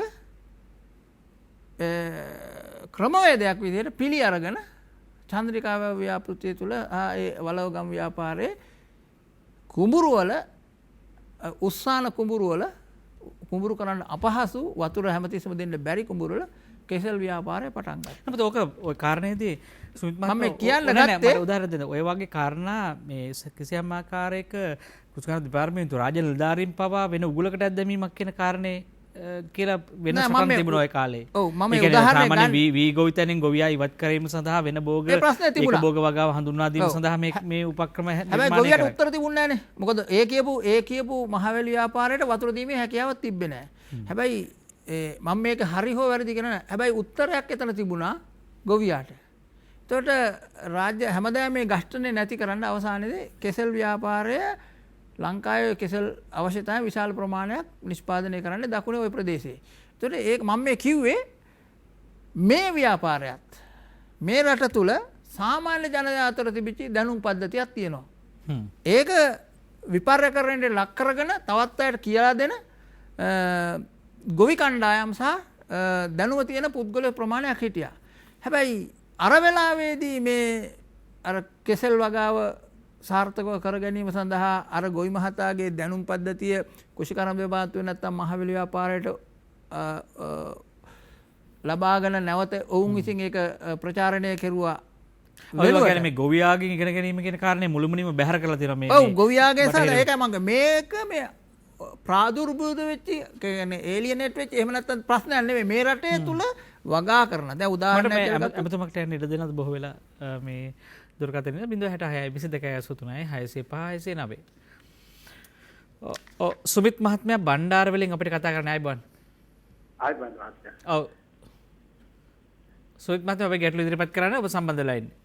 ඔව් මහත්මයා මෙහෙමයි දැන් අත් වශයෙන් කිව්වොත් අපි ගොඩාක් සතුටින් හිටියා මේ කෘෂි ව්‍යාපාරය මේ අපේ කොම්පොස්ට් සම්බන්ධ කරගෙන එළවලු භෝග ටිකක් හදලා අපි අපේ දරුදරියන්ට ලබා දෙන්න. නමුත් අපේ දරුදරියන්ට විතරක් නෙවෙයි අපි සියලු ගම්වාසී සෑම කෙනෙකුටම විකුණන්න පවා අපි සකස් කරන කට්ටිය. නමුත් මේක හිතපු ගමන්ම මේක විනාශ වුණේ මොන හේතුවක් නිසාද කියලා මම ඔබතුමාට කියන්නම්. මේකේ ඉන්න කෘෂිකර්ම නිලධාරී ඉන්නව නේද? ගොවි ජන සේවා නිලධාරී. දැන් ඔය සම්බන්ධව ජනාධිපතිතුමා අපිට දීලා ඒ කියන්නේ ප්‍රචාරය කරලා මේ කොම්පොස්ට් වලින් මේ රට ස්වයං පෝෂිත කරන්න ඕන කියන කෘෂිකර්ම ව්‍යාපාරය කරන්න ඕන කියලා එක නිලධාරියෙක්වත් අද වෙනතුරු අපේ ගම්මානවල තියෙන ගොවි ජන සේවා මධ්‍යස්ථානයේ එකම නිලධාරියෙක්වත් ඇවිල්ලා නැහැ. කොම්පොස්ට් හදන විදිහ කියා දීලා නැහැ. ඒ නිලධාරී ඉන්නේ ඒගොල්ලන්ගේ ආයතන වල පමණයි. ඕක තමයි කරපු ලොකුම වරද. ඒගොල්ලෝ හිතුවේ නැහැ මේ පොඩි පැහේ ඉන්න නිලධාරි කිසි කෙනෙක් ඇවිල්ලා මේ ගැන අපිට උනන්දුවක් දක්වලා කියා දුන්නේ නැහැ කිසි කෙනෙකුට. මේගොල්ලෝ කරේ මොකක්ද දන්නවද? අර පොහොර ගෙන්නන එකටම තමයි උල්පන්දන් දුන්නේ. ඒකයි උන හේතුව මේ මිනිස්සුන්ට පඩි දෙනවටත් හෙන ගහනවා මේ ආණ්ඩුවේ. ඔව් බොහොම ස්තුතියි. අපි හැමෝටම භාවයන් තියෙනවා පැහැදිලිවම. දැන් ඇත්ත කාරණේ දැන් අඩු ගානේ මේ නිලධාරීන් මේ කරන ගොවීන්ගෙන් ඇවිල්ලා මේක පුළුවන්දවත් කියලා ඇහුවනම් හරි සතුටට කාරණයක්. මේ අඩු ගානේ එහෙම පිළිගන්න පුළුවන්ද? එහෙම නිහතමානී මනසක්ද හැදුවේ අපි පහුගිය කාලේ? අපි ටිකක් මානෙන් ඉදිමිච්ච උදම් වෙච්ච මිනිස්සු හැදුවාද කියලා ප්‍රශ්නයක් අපිට තියෙනවා මේ අධ්‍යාපනය හරහා. ඊට වඩා නිහතමානීව නූගත් අයගෙන් මේ දන්න අයගෙන් ඉගෙන ගන්න. අර ඔබතුමා කිව්වා වගේ මේ නොදන්න අයගෙන් ඉගෙනගෙන මේ දැනුම් පද්ධතිය බෙදාගෙන ආපහු මේක රට තුල ව්‍යාප්ත කරගෙන අපේ බීජ ටික බෙදා හදාගෙන අලවිය පිණිස නෙවෙයි බෙදා හදාගෙන මේක මේ බේර ගන්න තිබුණ නැද්ද අපිට හිමින්. ඉතින් හැබැයි මේවා පිටිපස්සේ කවුද අපිව නැටෙව්වේ? ඒ හින්දා මේ ගොවි ජනතාව බලාපොරොත්තුෙන් ඔබ වැනි ගොවි ජනතාව බලාපොරොත්තුෙන් හිටියා වෙන්න පුළුවන්. පැහැදිලි අපිට සන්තෝෂයි ගොවීන්ගෙන් එහෙම මේ අහන්න ලැබෙන එක. ඒ නිසා අපි ටිකක් සීරුවට මේ ගැන හිතමු. කලබල වෙන්න එපා මේ තීන්දුවේදී. මොකද මේ සබාදහම මේක මේ ආණ්ඩුවක් ඉල්ලපු කාරණයක් නෙවෙයි. මේ පරිසර පද්ධතියට තවදුරටත් ඉස්සරහට යන්න බැරුවයි ඉන්නේ. අපේ නිෂ්පාදනය දරා ගන්න බෑ මේ නිෂ්පාදන මාදිලිය. ඒ නිසා මේ පොළොව අඬනවා. පොළොව පණ අදිනවා. මම හිතන්නේ අපි කතා වුණේ තමයි මේ පණ අදින පොළොවටයි හුස්ම ගන්න අවශ්‍ය. ඒ නිසා පණ අදිනවා මිනිස්සුත් පණ අදිනවා. ඉතින් මේ තැනකයි මේ රටක් ඉස්සරහට ගෙනියන්න ඕන. හැබැයි නිලධාරීන් මේක ආපසු හරවනවා. මේ තීන්දුව විතර නෙවෙයි සියලු යහපත් තීන්දුව නිලධාරීන් මැදිහත් වෙලා තමන්ගේ ස්වාර්ථය නිසා මේවා වෙනස් කරනවා නම්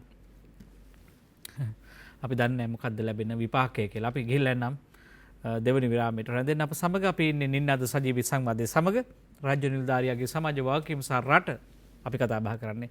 විතක ඔබේ සහ මගේ වගකීම් වන්නට පුළුවන්. අපි යනවා විරාමයට.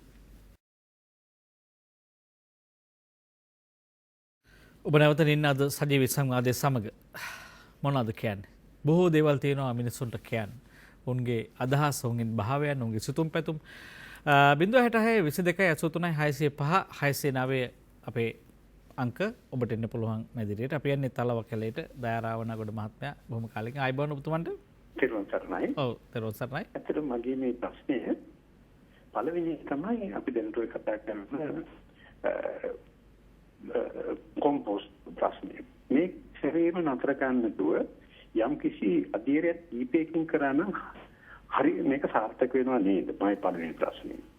ඊළඟ ප්‍රශ්නේ තමයි දැන් රාජ්‍ය නිලධාරීන් ගැන කතා කරන්නේ. මේ රාජ්‍ය නිලධාරීන් ඇත්තටම ඔවුන් යම් විදිහට විශේෂයෙන්ම දේශපාලනඥයින්ගේ ගැරහීම් වලට ලක් වෙනවා. සමහරු ඔවුන්ගේ ඇගීමට ලක් වෙනවා. මම දැක්ක මේ මොහොම මෑතකදී ප්‍රාදේශීය කමරියේ මේ හපුතලේ පැත්තේ වෙන්න ඕනේ. එතුමියට වරිනවා මේ දේශපාලනඥයෙක් කොහොට ආරාධනා කරන්නේ නැතුව මේ යම් කිසි උත්සවයක් පටන් ගත්තා කියලා. ඉතින් මෙන්න මේ රාජ්‍ය නිලධාරීන් යම් කිසි අකර්මණ්‍යතාවයකට දක්වලා තියෙනවා උඹලට ඕනේ දෙයක් උඹලා කරගනින් අපිට පුළුවන් දේ අපි කරන්නම් කියන தත්ත්වයටපත් වෙලා තියෙනවාද ඒක නිසා මේ රාජ්‍ය නිලධාරීන් අකර්මණ්‍ය වුණාද එහෙම නැත්නම් ඔවුන් යම් කිසි දූෂිතතාවයකටපත් වුණාද ඔය තමයි මගේ ප්‍රශ්නේ බොහොම ස්තුතියි තෙරුවන් සරණයි බොහොම ස්තුතියි තෙරුවන් සරණයි 066 22 83 605 609 අපි ඔබට ආරාධනා කරලා දෙන්න සුමිත් මහත්මයා ඒවත් අදාළ කරගෙන කතා කරන්න පුළුවන් මේ ඔබටත් දෙදෙනාට ප්‍රශ්න දෙක විවෘතයි. මේ දැන් මා කලින් විමසා සිටියේ දැන් මේ මෙතුමත් සඳහන් කරා මේ දේශපාලන ක්‍රියාවලිය ඔහු ගොදුරක් වුණාද? ඔහුට තැන් දෙකක් තියෙනවා. ඔහුට එක ලාභයේ ගොදුරක් වෙන්න පුළුවන්. එහෙම නැත්නම් ඔහු මේ දේශපාලන බලය ඇතුලේ ඔහු ගොදුරක් වෙන්න පුළුවන්. ඒක කාට හරි සේවය කරන්න පුළුවන්. වෘත්ති සමිතිය වෙන්න පුළුවන්. තවත් පක්ෂවල වෘත්ති සමිති ඉන්නවා. මෙතුමා කියපු ප්‍රශ්නෙටත් මම ඉතින් කියාගෙන ආපු එකේ දිගුවක් හැටියට ඒක ඇත්තටම උත්තරයක් දෙන්න දිවිච්ච එකක්. මුලදී 77න් පස්සේ ආපු දූෂිත දේශපාලකයා බලෙන් රාජ්‍ය සේවකයා මෙතනට තල්ලු කෙරුවා. ඊට පස්සේ මේක දිගින් දිගට මේක පටන් ගැනීම සඳහා එහෙම තමයි පටන් ගත්තේ. හරිද? මට මතකයි මම රාජ්‍ය සේවය කරපු ආයතනයක එතකොට ජාර හිටියේ ඒ කාලේ සභාපති කෙනෙක් ඇවිල්ලා යම් කිසි මූල්‍ය වැරදි කතා කරන්න කිව්වා. ඒතකොට සභාපති කිව්වේ අර නිලධාරිතුමා ගිහිල්ලා කිව්වා මේ සර් මේක AR එකටත් විරුද්ධයි මේක FR එකටත් විරුද්ධයි කියලා. එයා කිව්වා අයිසේ මට ඔය FR වල නැහැ මං ආවේ JR වෙනුවෙන් ඒකද මං කියන දේ කරනවා. එහෙම තමයි මම වෙනස් කරන්න පටන් ගත්තේ. ඒතර ඒ වගේ බලය යොදලා මේ රාජ්‍ය සේවකයව මේ සාමාන්‍යකරණය කරුවා මෙවුවා ඛණ්ඩනය කිරීම. ඒතර දැන් ඒක කරලා මුල් අවදියේදී ඒක වුණාට පස්සේ රාජ්‍ය සේවකයා මේකට පදන් වුණා කියලා. ඊට පස්සේ දෙවෙනි අවධියේදී පළවෙනි අවධියේදී දේශපාලකයාට තමයි මේක වාසිය තිබෙන්නේ. දෙවෙනි අවධියේදී දේශපාලකයාට සහ දේශපාලක මේ දෙක කිරීම සඳහා ඉහළ රාජ්‍ය නිලධාරීන්ටත් මේකේ වරදාන වරපදාල එන විදිහට වැඩ කරනවා. ඒතර ජාත්‍යන්තර වශයෙන් ව්‍යාපෘතීන් ඒමේදී සහ මේ වැඩ කටයුතු කිරීමේදී ඊළඟ අධීරයේදී දේශපාලනකයා එසේම සිටියේදී රාජ්‍ය නිලධාරියව තමයි දැන් උදාහරණයක් කිව්වොත් තුන්වෙනි අධීරයේ මට අවස්ථාවක් හම්බුණා මේ ළඟදී ගිය අවුරුද්දට ඉස්සලා අවුරුද්දේ මේ කොරිඩෝර් වලට ඉස්සලා චීනයට වැඩසටහනකට යන්න. ඒ යනකොට අපි ගියේ සාමාන්‍ය මේ එයාප්ලේන් වල යන එක. ඒතර ලංකාවෙන් ගිහින් හිටිය අධිකරණ අමාත්‍යාංශය හරහා නිලධාරි ප්‍රසාරණ. ඒගොල්ලෝ හිටියේ විශාල ලොකු මේ හොටෙල් වල.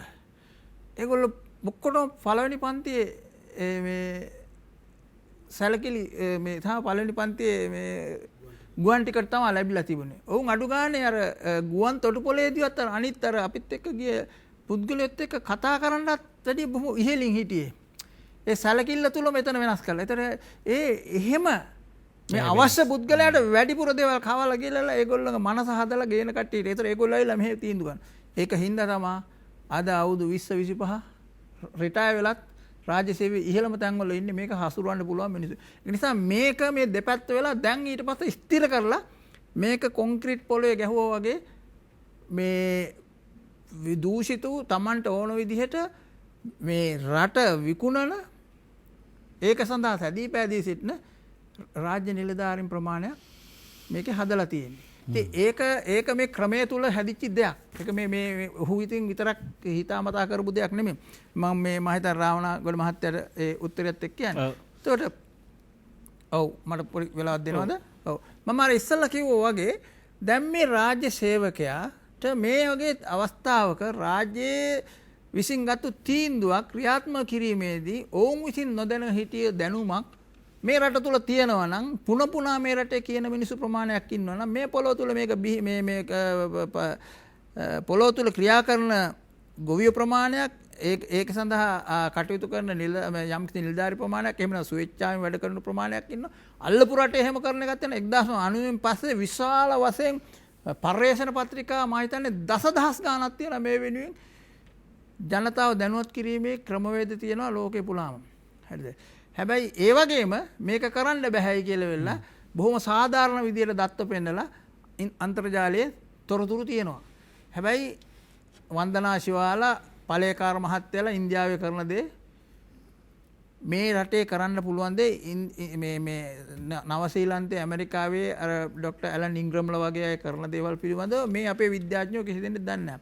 අර රාවණගොඩ මහත්තයා කිව්වා වගේ මේක මේ හුදු ගාබන් මොනාද මේ කොම්පෝස්ටිට හදන වැඩන්න මේක මේ ගොවිතන් පද්ධතිය ක්‍රමවේදය වෙනස් කිරීම ක්‍රමවේදයක් දැනුම් පද්ධති ඇත ඒක ඉතාමත් ලස්සන්ට කරන්න පුළන් කෘෂිකරවති පතේ නිලධාරී මේක දන්නේ නැත්තං අවම වශයෙන් දේශපාලනජ්‍ය අධිකාරවත්මික තීන්දුවක් ගන්නලෝන මේ රටේ දැනුම තියෙන මිනිසුටියක් ඉන්න ඒ මිනිස්ට්‍රිය ගැනලා උඹලා මේ දැනුම් කරගෙන කෘපණි සහරාරි මේටිය කරන්න නම් අර දැනුම මේ කෘෂි දෙපාර්තමේන්තුව මෙතනදී උකහාගත වෙනවා දැන් අපිට තව පොඩි ගැටලුවක් වෙනවා කෙනෙක් විමසන්න පුළුවන් මේ රාජ්‍ය විසින් ගන්න හැම ප්‍රතිපත්තියක්ම තීරණයක් තීන්දුවක්ම යහපත්ද කියලා. ඒකට ඒකට නිලධාරියා විරුද්ධ වෙන අවස්ථාවක් තියෙනවා දැන්. දැන් සමහර ගොවියොත් විරුද්ධ වෙනවා දැන්. ඇතැම් වතුර නිකුත් කරන ඒ තීන්දුව කරන්නේ මේ සොරවි අතුරු තියාන පාලනය කරන ජලය පාලනය කරන කෙනා නම් සමහරට ගොවියන්ට අනවශ්‍ය වෙලාවට වතුර දුන්නොත් ඒ ගොවිතැන අසාර්ථකයි. ඒ නිසා මේ නිලධාරියාටද ගොවියාටද සාමාන්‍ය වැසියාටද හැම බසත් බඩරවත මේ කොහොමද සාධාරණීකරණය කරන්න දැන් එක එක්තරා දුරකට මේකදී නම් රජයේ ගත්ත තීන්දුව නිලධාරී ඉස්සරහට ගෙනිච්චේ නැහැ. හැබැයි රජයේ දැන් මෙතනින් කෙනෙකුට හැංගෙන්න පුළුවන් මේ රජයේ ගන්න හැම තීන්දුවක්ම මේ ජනතා සුබ සිද්ධියට ඇවිල්ලාද කියලා. දැන් අපිට මේ අපේ කෘෂිකර්ම වෙනස් කරන්න අපේ කර්මාන්ත වෙනස් කරන්න රජයේ ගොඩක් තීන්දුවක් ගත්තනේ ගනිමින් ඉන්නවනේ. ඒක යහපත්ද? නිලධාරීන්ට විරුද්ධ වෙන්න බැයිද මේකට? එහෙමත් තර්කයක් තියෙනව නේද මේ ප්‍රශ්නය ඇතුලේ? ඕ මෙහෙමයි අපි දැන් මේ රෝග නිදානයේනේ හොයන්නේ මේක යහපත් චේතනාවෙන් මේක මේ தත්ත්වය වෙනස් කරන්න මොනවා හරි කළ හැකිද කියන අපේක්ෂාවෙන් අපි මේක කතා කරන්නේ. ඉතින් මා කැමතියි අර රාවණගොඩ මහත්මයා කියපු එතුමා ප්‍රශ්න දෙකක් යොමු කරා. එකක් මේ නිලධාරීන්ව පීඩාවට පත් කරනවා දේශපාලකයා කියන එක. ඒක අද වෙනකොට සෑම විටම සත්‍යයක් නෙවෙයි. මේ අපේ වෛද්‍ය සුමිත් කිව්වා වගේ මේකේ අවදීන් තුනක් තිබුණා. මේකේ අවදීන් තුනක් තිබුණා. අපි 70 දශකයේ වගේ හිතුවොත් වැඩි දුර යන්නේ නැතුව අපිටත් හොඳට මතක තියෙන අපි එදිනෙදා ජීවිතයේ අද්දුටු දේවල් ගත්තොත් එහෙම දේශපාලකයාත් මහජනයාට වගවීමක් තිබුණා. දේශපාලකයෝ ගත්තොත් බස් එකේ කෝච්චිය යන සරල පාර්ලිමේන්තු මන්ත්‍රීවරු හිටියා. ඉතාම සරල විදියට සම්පත් පාවිච්චි කරන ඇමතිවරු හිටියා. ඒ වගේම රාජ්‍ය නිලධාරී තන්ත්‍රය ගත්තොත් එහෙම අපේ ජේෂ්ඨයෝ ගැන හිතුවොත් එදා හිටපු අධ්‍යක්ෂක ජෙනරාල්ලා ගැන හිතුවොත් පුදුම හිතේ ගෞරවයක් සහ වගේම දුකකුත් ඇති වෙනවා. අර පරණ අර මිත්සුබිසි ජීප් කබල් වල කිලෝමීටර් 200 300 ගිහිල්ලා තමයි ඔය අද අපි තියෙන අද පරිපාලනයේ දුර්වලකම් කෙසේ වෙතත් ලංකාවේ සෞඛ්‍ය පද්ධතිය ලෝකයේ හොඳම සෞඛ්‍ය පද්ධතියක්. ඒක හැදුවේ මේ මිනිස්සු බොහෝ දුක් විඳලා. ඒතර අද මේ මහා සම්පත් භුක්ති විඳින නිලධාරීන්ට මේ හදපු දේ පවත්වාගෙන යන්න බැරි වෙලා තියෙනවා. හරි. එදා බදුල්ල වගේ රෝහලක් ගත්තොත් මහා රෝහලක වෛද්‍යවරු 8 දෙනෙක් වැඩිමුණුත් 10 දෙනෙක් තමයි බාහිර රෝගී අංශයේ සියලු දේ කරේ. ඕවර් ටයිම් ගෙව්වේ නැහැ ඒව මුකුත් නැහැ. හරි. අද එදා 8 දෙනෙක් 10 දෙනෙක් කරපු වැඩේ අද 50ක් 60ක් විතර ඉන්නවා. ඕවර් ටයිම් ගෙවනවා ඒ ඔක්කොම ගෙවනවා. හැබැයි ගුණාත්මක තත්ත්වය සහ ප්‍රමාණාත්මකවත් එදා තිබූ තත්ත්වයට ඒ සේවාව අද සිද්ධ වෙන්නේ නැහැ. හැමතැනම එසේමයි. ඉතින් අද අර අවදි තුන ගත්තොත් එහෙම එදා හිටියා ඇත්තටම තරඟකාරීව දේශපාලකයාත් රාජ්‍ය නිලධාරියත් අදත් ජීවත් වෙනවා මේ කුරුණෑගල අපේ ජ්‍යෙෂ්ඨ වෛද්‍යවරයෙක් බුද්ධදාස මැතිතුමා එතුමා හිටපු සෞඛ්‍ය සේවා අධ්‍යක්ෂක ජෙනරාල් තුමෙක් මාතලේ එතුමා අධ්‍යක්ෂකවරයා එතුමා යනවා බස් එකේ මාතලේට කවදාවත් වාහනේ අරගෙන එන්නේ නැහැ කුරුණෑගලට. ඒතර ඔෆිස් එකට ගිහිල්ලා ඔෆිස් එකෙන් රාජකාරියට විතරයි වාහනේ අරගෙන යන්නේ. ඒතර එහෙම කෙනෙක් හිටියා. දේශපාලනඥයෙක්ත් හිටියා. ජයසූරිය වගේ සෞඛ්‍ය අමාත්‍යවරයෙකුත් හිටියා. ගාමිණී ජයසූරිය වගේ. අර වගේ සෞඛ්‍ය සේවා අධ්‍යක්ෂකවරයෙකුත් හිටියා. හැබැයි එතනින් පස්සේ දේශපාලකයා විසින් මේ අර කියන වෛද්‍ය සුමිත් කිව්වා වගේ දූෂණයට ලක් වෙන ආකාරයට දැන් කාලයක් තිබුණා. දැන් අපිට මතක ඇති කාලේ කිසිදු අමතර දීමනාවක් නැහැ. මොන අමතර වැඩේ කරත් වර්ක්ෂොප් එක කරත් ඉරිදා සෙනසුරාදා පොය දවසේ මොනවා කරත්. හැබැයි ඊට පස්සේ එනවා ව්‍යාපෘති ටිකක්. ගෙවීම් කරනවා. තමන්ට අධ්‍යාපනය ලබා ගන්න තමන්ගේ සේවය ඉටු කරන්න අධ්‍යාපනය ලබා ගන්න වාඩි වුණාමත් ගෙවීමක් තියෙනවා. ගෙවීම නැත්තම් පුටුවේ වාඩි වෙන්නේ නැහැ. එතනට මේක ගෙනාව. හරි.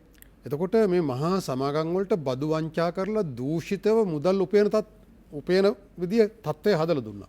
ඊට පස්සේ ඒ උපයන මහජනයාගේම බදු මුදල් වලින් පගාව දීලා නිලධාරීන් මෙලදී ගන්න පුළුවන් තත්ත්වය නිර්මාණය කරා. එතකොට නිලධාරීන් අර කියන දේශපාලකයා සහ නිලධාරීන් දෙගොල්ලම දූෂිත වෙන තත්ත්වයට ඇවිල්ලා තියෙනවා. අද වෙනකොට නිලධාරියා දේශපාලකයාටත් වඩා දූෂිත තත්ත්වයක් දේශපාලකයන්ට වඩා උඩි. අර පාර්ලිමේන්තුවේ කාරක සභාවේදී එළිදරව් වෙච්ච තොරතුරු අනුව ගත්තොත් මම හිතනවා දේශපාලකයා 20ක් වගේ කියන්න ඕන නම් මේ තියෙන නරක තත්ත්වයට නිලධාරීන් 80ක් වගේ කියන්න ඕන. දැන් දාරෝදන මහත්තයාගේ දෙවෙනි ප්‍රශ්නේ ගත්තොත් එහෙම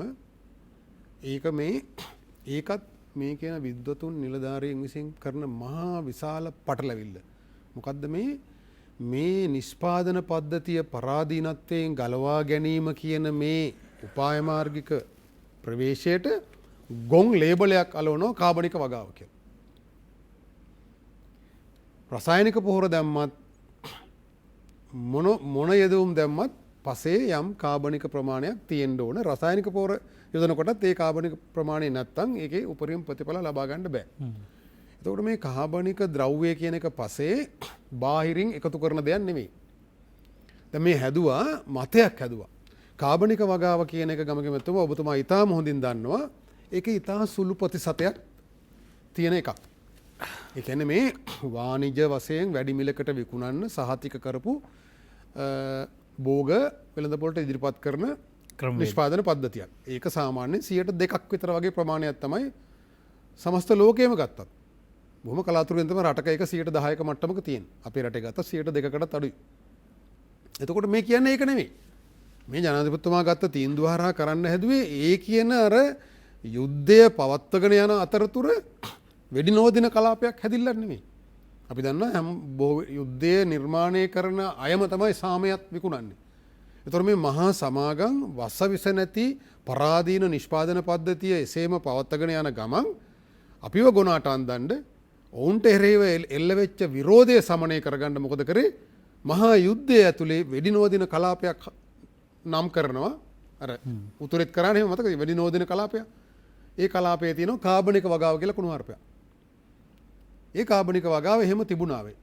ඒක 2% විතර පොඩි ප්‍රමාණයක් සහතික කරලා කෘෂි රසායන පොහොර මොකොත් පාවිච්චි කරන්නේ නැතුව වැඩි මිලකට විකුණන හදෝ. මේ කියන්නේ ඒක නෙමෙයි. මේ කියන්නේ සමස්ත ගොවිතැන් ක්‍රමය වෙනස් කර ගැනීම. සමස්ත ගොවිතැන් ක්‍රමය වෙනස් කර ගැනීම. පස ආරක්ෂා කරන ගමන් පස පෝෂණය කරන මරා දමා ඇති පසට ඔබතුමා කිව්වාගේ නැවත පණ දෙන ගොවිතැන් ක්‍රම වෙනස් කර ගැනීම. මේක රසායනික වෙනුවට කාබනික දැමිල්ලක් නෙමෙයි. ඒතකොට මේ මූලික න්‍යායාත්මක පටලවා ගැනීම නිසා ගමකෙමතුමා මහා ජාවාරමක් නිර්මාණය කරගත්තා. එහෙනම් රසායනික දාන්න නැත්තම් එහෙනම් කාබනික දාන්න ඕන. එහෙනම් කාබනික හදන්න ඕන. කාබනික පොහොර කියන එක මේ යන්ත්‍ර සූත්‍ර වලින් අඹරලා හදන එකක් නෙමෙයි. එදාර වේදිකාවෙත් ගොන් කතාවක් කිව්වා එක්තරා නිලධාරියෙක්. දැන් බලන්න කොච්චර හොඳද දැන් ගොවියෝ තනකොළ වලින් කාබනික පොහොර හදනවා. ඉතින් තනකොළ වලින් කාබනික පොහොර හදන එක නෙමෙයි කරන්න ඕන. තනකොළ වලින් කිරි ගොවිතැන කිරි ගවයාට කන්න දීලා ගවයාගේ ගොම වලින් ජීව මෘත හදලා තමයි අර ඉන්දියාවේ අර මේ වසවිස නැති ගොවිතැන කරන්නේ. ඒතකොට මේ මෝඩ නිලධාරියාට හරි මේ තනකොළ කපලා මෙෂමකින් කපලා කොම්පෝස් හදලා විකුණන ව්‍යාපාරයක් හදුනා කියලා. ඒතර ඔය කියන ව්‍යාපාරය ඇතුළේ තමයි චීනෙන් අර මල අපද්‍රව්‍ය ගේන්නේ අර මේ ඉන්දියාවෙන් නැනෝ පොහොර කියලා එතනත් කෝටි ගාණක් වංචා කරන්න අවස්ථාව නිර්මාණය කරගත්තේ මෙන්න මේ වැරදි න්‍යායාත්මක විග්‍රහය ඇතුළේ. ගොවිතැන් ක්‍රම වෙනස් කර ගැනීමේදී කාබනික ද්‍රව්‍ය පසට එකතු කිරීම ගොවි බිමේදී කරන දෙයක්. කොහේ හරි නගර සභාවක අමතර කසල ප්‍රමාණයක් තියෙනවා නම් ඒක ඒ අවශ්‍ය තැනට යොදවුවට කමක් නැහැ. ඊට පසට අවශ්‍ය ආකාරයට පස පරීක්ෂා කරලා අර එතුමා කිව්වා මේ නිලධාරීන් ඊට පෙර කිව්වා මේ නිලධාරීන් එකෙක්වත් කුඹරටවත් ඉඩමටවත් එන්නේ නැහැ. නිලධාරීන් අර කොපනිස මහත්මයා විතරක් නෙමෙයි අනිත් නිලධාරීනුත් මේ වැඩේ යොදා ගන්න පුළුවන්. බිම් මට්ටමේ නිලධාරීන් 5 දෙනෙක් ඉන්නවා. මහජනයා පඩි ගෙවනවා. ඒතර මේ වැඩේදී රිමෝට් කන්ට්‍රෝල් එකෙන් රූපවාහිනියෙන් කරන්න හැදුවා මිසක් බිමට ගිහිල්ලා ගොවියා එක්ක වැඩ කරන මිනිහෙක් හැදුවේ නැහැ. හැබැයි ආදර්ශය දෙන දුක් මහන්සිලා තනියෙන් වැඩ කරන මිනිස්සු ටිකක් ඉන්නවා. මම දන්නවා අනුරාධපුර දිස්ත්‍රික්කයේ එතුමා පසු වෛද්‍යවරයෙක් ජ්‍යෙෂ්ඨ වෛද්‍යවරයෙක් වෛද්‍ය කීර්ති කුමාර මැතිතුමා එතුමා මේ ජීව මෘත කියන එක ඉන්දියාවේ පළයකාර කියන විද්‍යාඥයා ගොවීන් ලක්ෂ ගණනක් ඉන්නවා. එතකොට ගොම සහ ගව මුත්‍ර සමග ඒ නැවත පසේ සුද්‍ර දිවීන් වර්ධනය වෙන ක්‍රමවේදයක් පස ආරක්ෂා කරගන්න ගම. පසට බැසුම් යොදලා පස විනාශ කරන්න නැතුව. ඉතින් ඒ ඔවුන්ගේ කුඹුරු වල අස්වැන්න මේ රසායනික පෝර දාලා ගත්ත අස්වැන්නට වඩා වැඩි කියලා ඔප්පුනම ඊයේ පෙරදා. හරි? මම කරලා පෙන්නලා තියෙනවා. ඒතර ඒ අතර තව හොඳ නිලධාරීන් ඉන්න තැන්වල හොඳ දේවල් වෙලා තියෙනවා. දැන් තිස්ස මහරාමේ අමතර කන්නයක් විදියට මුංගට ඉහින්න ගොවීම් පෙළඹුවා කුඹුරේ. ඒතර මුංගට රනිල භෝගයක්. එතකොට නයිට්‍රජන් ඊළඟ කන්නේදී අවශ්‍ය වෙන්නේ නැහැ. මුංගට අස්සන්නකුත් ලැබුණා. ඉපනල්ලට තමයි මුංගට ගැහුවේ. ඔව්. එතකොට මේ නරකම දේ ඇතුළෙත් හොඳ දේ සිදු වෙනවා. හොඳ නිලධාරීන් ඉන්නවා. ඒතර ඒ වගේ ආදර්ශය ගන්නවත් ඉඩ දෙන්නේ නැහැ මේ ඉහළ ඉන්න තක්කඩි නිලධාරීන්. ඔවුන් මේක තවදුරටත් පටලලා මේ බොරුවම වපුරලා සමස්තය කරන්න බැරි දෙයක් කියලා මතයක් හැදුවා. ඇයි අර කියන 102ක් විතර තියෙන කාබනික වගාව නම් මේ කරන්න හදන එක කරන්න බෑ තමයි. ඒකෙන් මේ රටේ ආහාර නිෂ්පාදන පද්ධතිය පවත්වාගෙන යන්න බෑ කියලා මතයක් හැදුවා. හැබැයි මේ කියන්නේ ගොවිතැන් ක්‍රම වෙනස් කර ගැනීමෙන් මේ මරා දමා ඇති පසට නැවත පණ දීලා මේ පරාදීන නිෂ්පාදන පද්ධතිය පරාදීනත්වයෙන් ගලෝගෙන පරිසර හිතවාදී ආහාර නිෂ්පාදන පද්ධතියක් හදනවා කියන එක වෙනුවට රසායනික වෙනුවට කාබනික දානවා කියලා සම්පූර්ණ වැරදි මතයක් හදලා ඒකෙන් ජාවාරමක් කරන්නත් අවස්ථාව නිර්මාණය කරගෙන ගොවියටත් එපා කරලා මේක කරන්න බැරි වැඩක් කියලා සමාජයේ තහවුරු කරන්නත් ඔවුන් අවස්ථාව නිර්මාණය කරා. ඔව් අපි අමතුකට යන්න සූදානම්. අපි යනවා පරිසරවේදී නන්දන සිරණරත්න මහත්මයා ඉන්න දුරකථනයේ අයබන් ඔබතුමන්ට. මහත්මයා මෙතනදී මේ සාකච්ඡා කරපු සියලු ගැටලු වලට මම හිතන්නේ රෝග නිධානය කියලා මම හිතන්නේ මේ අපි සැබෑ මිනිසෙක් හොඳ මිනිසෙක් නිර්මාණය වෙන්නේ නිෂ්පාදනය වෙන්නේ පාසලින් එක්ක පාසලින් නැත්නම් විශ්වවිද්‍යාලයෙන්. නමුත් අද අපේ පාසල් පද්ධතියෙන්වත් විශ්වවිද්‍යාලයෙන්වත් මේ ඔළුව ටියුන් කරන මිනිහෙක් ඔළුව විතරක් ටියුන් කරනවා විභාග ඉලක්ක කරගෙන. නමුත් හදවත ටියුන් කරපු මිනිස්සෙක් දී වෙන්නේ නැහැ. හදවත ටියුන් කරනවා කියන්නේ මේ ආකල්ප හොඳ සාර ධර්ම හදලා රටට ආදරය කරන මේ රටේ සබහා ධර්මයට ආදරය කරන පරිසරයට ආදරය කරන මිනිසුන්ට ආදරය කරන චාරිත්‍රයක් නැත්නම් මිනිස්සෙක් පුරවැසියෙක් මේ ක්‍රමේ දී වෙන්නේ නැහැ. මේ විභාග ඉලක්ක කරගෙන යන්නේ තනිකර ආත්මාර්ථකාමී පුද්ගලෙක් තමයි දී වෙන්නේ. දැන් ජපානය කොරියාව වගේ රටක් ගත්තොත් ඒ රටවල් වල හැමතිස්සෙම මේ පොන්ඩි දරුවගේ ඉඳලා බලන්නේ තමන්ගේ රට ගැන තමයි අංක 1. ඊළඟට තමන්ගේ පාසල ආයතනය තමන්ගේ ගම අන්තිමට තමයි තමන් ගැන හිතන්නේ. නමුත් අපේ එහෙම නෙමෙයි අංක 1ට හිතන්නේ තමන් ගැන. තමන් හැදුනොත් ඇති මොනවා හරි කළා රටේ සම්පත් උලා කාලා හරි ආත්මාර්ථකාමීව තමන්ගේ ගේ හදා ගන්න, තමන්ගේ වාහනය ගන්න, තමන්ගේ සම්පත් වැඩි දියුණු කරගන්න. එන්නේ එහෙම දරුවෙක් තමයි මේ තරංකාරී අධ්‍යාපන ක්‍රමය තුල හැදෙන්නේ. දැන් මට මතකයි අපි මේ අපේ මහාචාර්ය දාරවනතු කොල්ල මහත්මයා, මහාචාර්ය චන්ද විජේ වණ්ඩාර මහත්වරේ වගේ විද්වතුන් පිරිසක් පසුගිය දශක ගානකට පෙර වැඩසටහනක් ක්‍රියාත්මක කරා මේ රටට ආදරය කරන මේ දරුවෙක් හදන්නේ කොහොමද කියන මේ පාසල් පද්ධතියට අඳුනලා දෙන්න විශාල උනන්දුවක් ගත්ත අපේ ලංකා කියලා වැඩසටහනක් ක්‍රියාත්මක වුණා. ඒක අතරමඟ නැවතුණා. මමත් ඒ වැඩමුළු කීපයකට සම්බන්ධ වුණා. සම්බන්ධයෙක් වශයෙන් එතෙන්දි මට මතකයි හොඳ කවි පද දෙකක් අපි නිතරම මේ ප්‍රකාශ කළා. ඒ විද්වතුන් මේ වැඩසටහනේදී ඒකේ බලන්න කොච්චර වටිනා දාර්ශනික අදහසක්ද කියලා තියෙන්නේ. මෙන්න මේ පද දෙක. හදවත සවන් දෙන තුරු යම් දෙයක් වෙත හිස මත දැන කිසිවක් මේ ලෝවේ නැත. මම නැවත වරක් කියන්නම්. හදවත සවන් දෙන තුරු යම් දෙයක් වෙත හිස මත රඳන කිසිවක් මේ ලෝවේ නැත. ඔය වසවිස නැති රටක් ඔය කාබනික මොන ප්‍රශ්න වුණත් මෙහෙට වෙලා තියෙන්නේ හදවත සවන් දෙන මිනිස්සු ඉන්නේ. හදවතට ගන්න එක මගේ රටේ දෙයක්, රටට ආදරේ තියෙන මිනිස්සු වශයෙන් කළ යුතු දෙයක්. මේ මිනිස්සුගේ ජීවිත බේර ගන්න, මිනිස්සු නිරෝගී කරන්න ඕන කියන අන්නේම හදවතට මේක දැනෙන්න. හදවත නැත්තම් වෙන්නේ වෙන වන්නන්නත්තර තැන් වල ගිහිල්ලා තමන්ගේ ආත්මාර්ථකාමී අරමුණු මත ගිහලා හිත මත කිසියක් සම්බන්ධ අන්තිමට වෙන්නේ ඔක්කොම අමාරු දානවා. රටේ ඒ නායකයන්ට අන්තිමට හොඳ ඉතාම උතුම් උත්කෘෂ්ඨ සංකල්ප කියන ඒ පුද්ගලයන්ගේ ප්‍රතිරූපේ නැති කරම අන්තිමට ඒකයි වෙන්නේ. ඒක නිසා මම හිතන්නේ මේ අධ්‍යාපනය තුළ රටේ ආදරය කරන මිනිස්සු ඇතිනෝනේ විභාගය කරගෙන යන මේ සංස්කෘතිය නම් අධ්‍යාපන සංස්කෘතිය නම් එකක් වෙන්නේ. පැහැදිලි. බොහොම ස්තුතියි. බොහොම ස්තුතියි ඔබතුමන්ට. බොහොම වටින කාරණයක්. දැන් ඇත්තටම ස්වාර්ථය උගන්වන විෂය උගන්න ගමන් ස්වාර්ථය උගන්නන ආත්මාර්ථය පුහුණු කරන අධ්‍යාපන ක්‍රමයක් ඇතුලේ පරාර්ථකාමී මිනිහෙක් හැදෙයිද?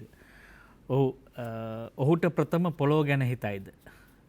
පොළොව ගැන හිතුවොත් තමයි ඔහු ජීවත් වෙන්නේ සහ ඔබමා ජීවත් වෙන්නේ. හැබැයි අපිට පොළොව ගැන හිතන්නේ නැතුව අපි ගැන හිතන්න උගන්ලා තියෙනවා. හැබැයි අපි පැහැදිලිවම දන්න එකම විද්‍යාව තමයි මට තනියම පවතින්න බෑ. මාව මේ වෙලාවේ පවත්වාගෙන යන්නේ මා වටේ තියෙන පරිසර පද්ධති. එවැනි ගැඹුරු දාර්ශනික අධ්‍යාපනයක් කියවීමක් මිනිස් මනසක් තුළ ජනිත නොවන තාක්කල් අර අප විශ්වාස කරන මිනිසා නිර්මාණය වෙන්නේ නිෂ්පාදනය වෙන්නේ. ඔබ හොඳ වචනයක් පාවිච්චි කරේ. ඒ මිනිසා නිෂ්පාදනය කරන කර්මාන්ත ශාලාව පාසල වෙන්න පුළුවන්, විශ්වවිද්‍යාල වෙන්න පුළුවන්. ඒවා අභාවයට යෑමෙන් දැන් මේ සුමිත් මහත්මයා දැන් මේ ප්‍රකාශය මේ අද කතා කරන කාරණය ඇතුලේ එහි හරස්කඩ බැලුවාම එක තැනක් නෙවෙයි මේ කියන කාරණය විතරක් නෙවෙයි. ඔය කියන සමස්ත පද්ධතියම කඩා වැටලා තියෙනවා. ඒකෝ දැන් දේශපාලඥයාට නිරන්තරව රැකවරණයක් නැහැ. ඔහු බයයි. ඔහු බලෙන් ඡන්දයෙන් ඉවත් කරන්න පුළුවන් කෙනෙක් අපිට. ඒතකොට ඔහු ඡන්දයෙන් ඉවත් කරා කියලා ඔහුට උසාවිය යන්න බෑ. හැබැයි රාජ්‍ය සේවකයා එළියට දැම්මොත් එහෙම ඔහුට වෙන තැනකින් ඔහුට ආවරණයක් තියෙනවා.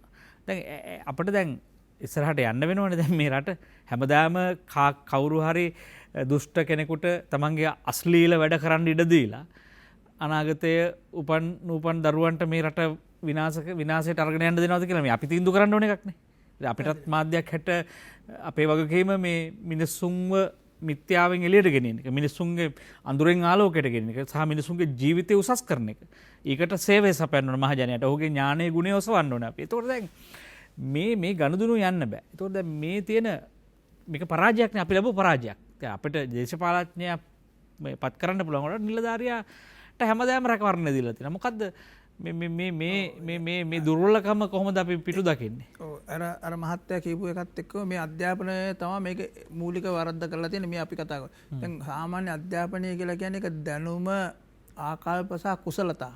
ඒතර මේ දැනුම කියන එක සම්පූර්ණයෙන්ම දැන් මෙතුමා කියපු මේ අපි මේ යටත් කිරීමෙන් අපි තවත් කෙනෙක් මත යැපීමෙන් තියෙන ආර්ථ ක්‍රමය රටක් වශයෙන් දියුණු වෙන්න ඒකෙන් අපි බේරෙන්න එපා. ඒතර ඒ සඳහා තියෙන ක්‍රමවේදයට විරුද්ධ ක්‍රමවේද තමයි අද අධ්‍යාපනය කියන එකේ තියෙන්නේ. ඒකේ හැමතිස්සෙම කෘෂිකර්මය නම් ඒක යපුම් මානසිකත්වයේ සම්පූර්ණයෙන්ම බාහිරින් යමක් දාලා කරන එකට. එතකොට ඒකෙන් එහා ගිය නිපුණතාවයේ තියෙන කුසලතාවයේ තියෙන දැනුම තියෙන පද්ධතියක් කෙනකකින් ඒක උකහා ගන්න. වෙනම එකක්. ඒක වෙනම එකක්. එතකොට ඊට පස්සේ ආකල්පයේ වශයෙන්ුත් ඔහු ඉන්නේ ඔවුන් කියන දේ කළ යුතුයි කියන අධිපතිකාමීත්වයෙන් හිතාගන්නවා වගේම තියෙන ඔබතුමා කිව්වා වගේ ඒ රාජ්‍ය පද්ධතිය තුල ඔවුන් හදලා තියෙන ආරක්ෂණවාදය තුල ඔහුගේ පෞද්ගලික ආරක්ෂාව විතර තමයි ඔවුන් හිතන්නේ. ඔවුන්ට වගකීමක් නැහැ. ඔහු වග වෙන පුද්ගලයෙක් බවට පත් වෙලා නැහැ. ඉස්සරෙන්නේ වග කියන පුද්ගලයෙක් බවට තමයි රාජ්‍ය සේවකයා පත් වෙලා තියෙන්නේ. හැබැයි අද වග කියන රාජ්‍ය සේවකෙන් නෙමෙයි මොකක් හරි තියෙනවා නම් වැඩක් තියෙනවා නම් ඉස්සර කමිටු දැම්මේ දේශපාලකයෝ. දැන් Tamanට බේරෙන්න ඕන නම් සෙක්‍රටරි කරන දේ කමිටු ගන්නවා, කමිටු දානවා, වැඩේ දිගාරිනවා නේ. ඒක වගකීමක් බාරගන්නේ නැහැ. රාජ්‍ය ප්‍රතිපත්තියක් වශයෙන් ගත්ත තීන්දුවකට උනත් ඒක බේරෙන්න ඒගොල්ලෝ ක්‍රමවේද හොයා ගන්නවා. ඒ නිසා ආකල්පමය වශයෙන් උත් මේගොල්ලෝ ඉන්නේ මේ තියෙන අධ්‍යාපනයේ ක්‍රම විසිකරු විසම ආකල්පවල තමයි ඉන්නේ. පරාර්ථකාමී නෙමෙයි, ඒක ස්වාර්ථකාමී ආකල්පවල ඉඳන් තමයි හැමදේම තීන්දුව කරන්නේ. ඒ නිසා මේක මේ කුණු වෙච්ච සමාජ ක්‍රමය මේ හැම එකටම මේක බලපානවා. ඒකේ එක්තරා මේ ප්‍රක්ෂේපණයක් තමයි අපි මේ කතා කරන්නේ.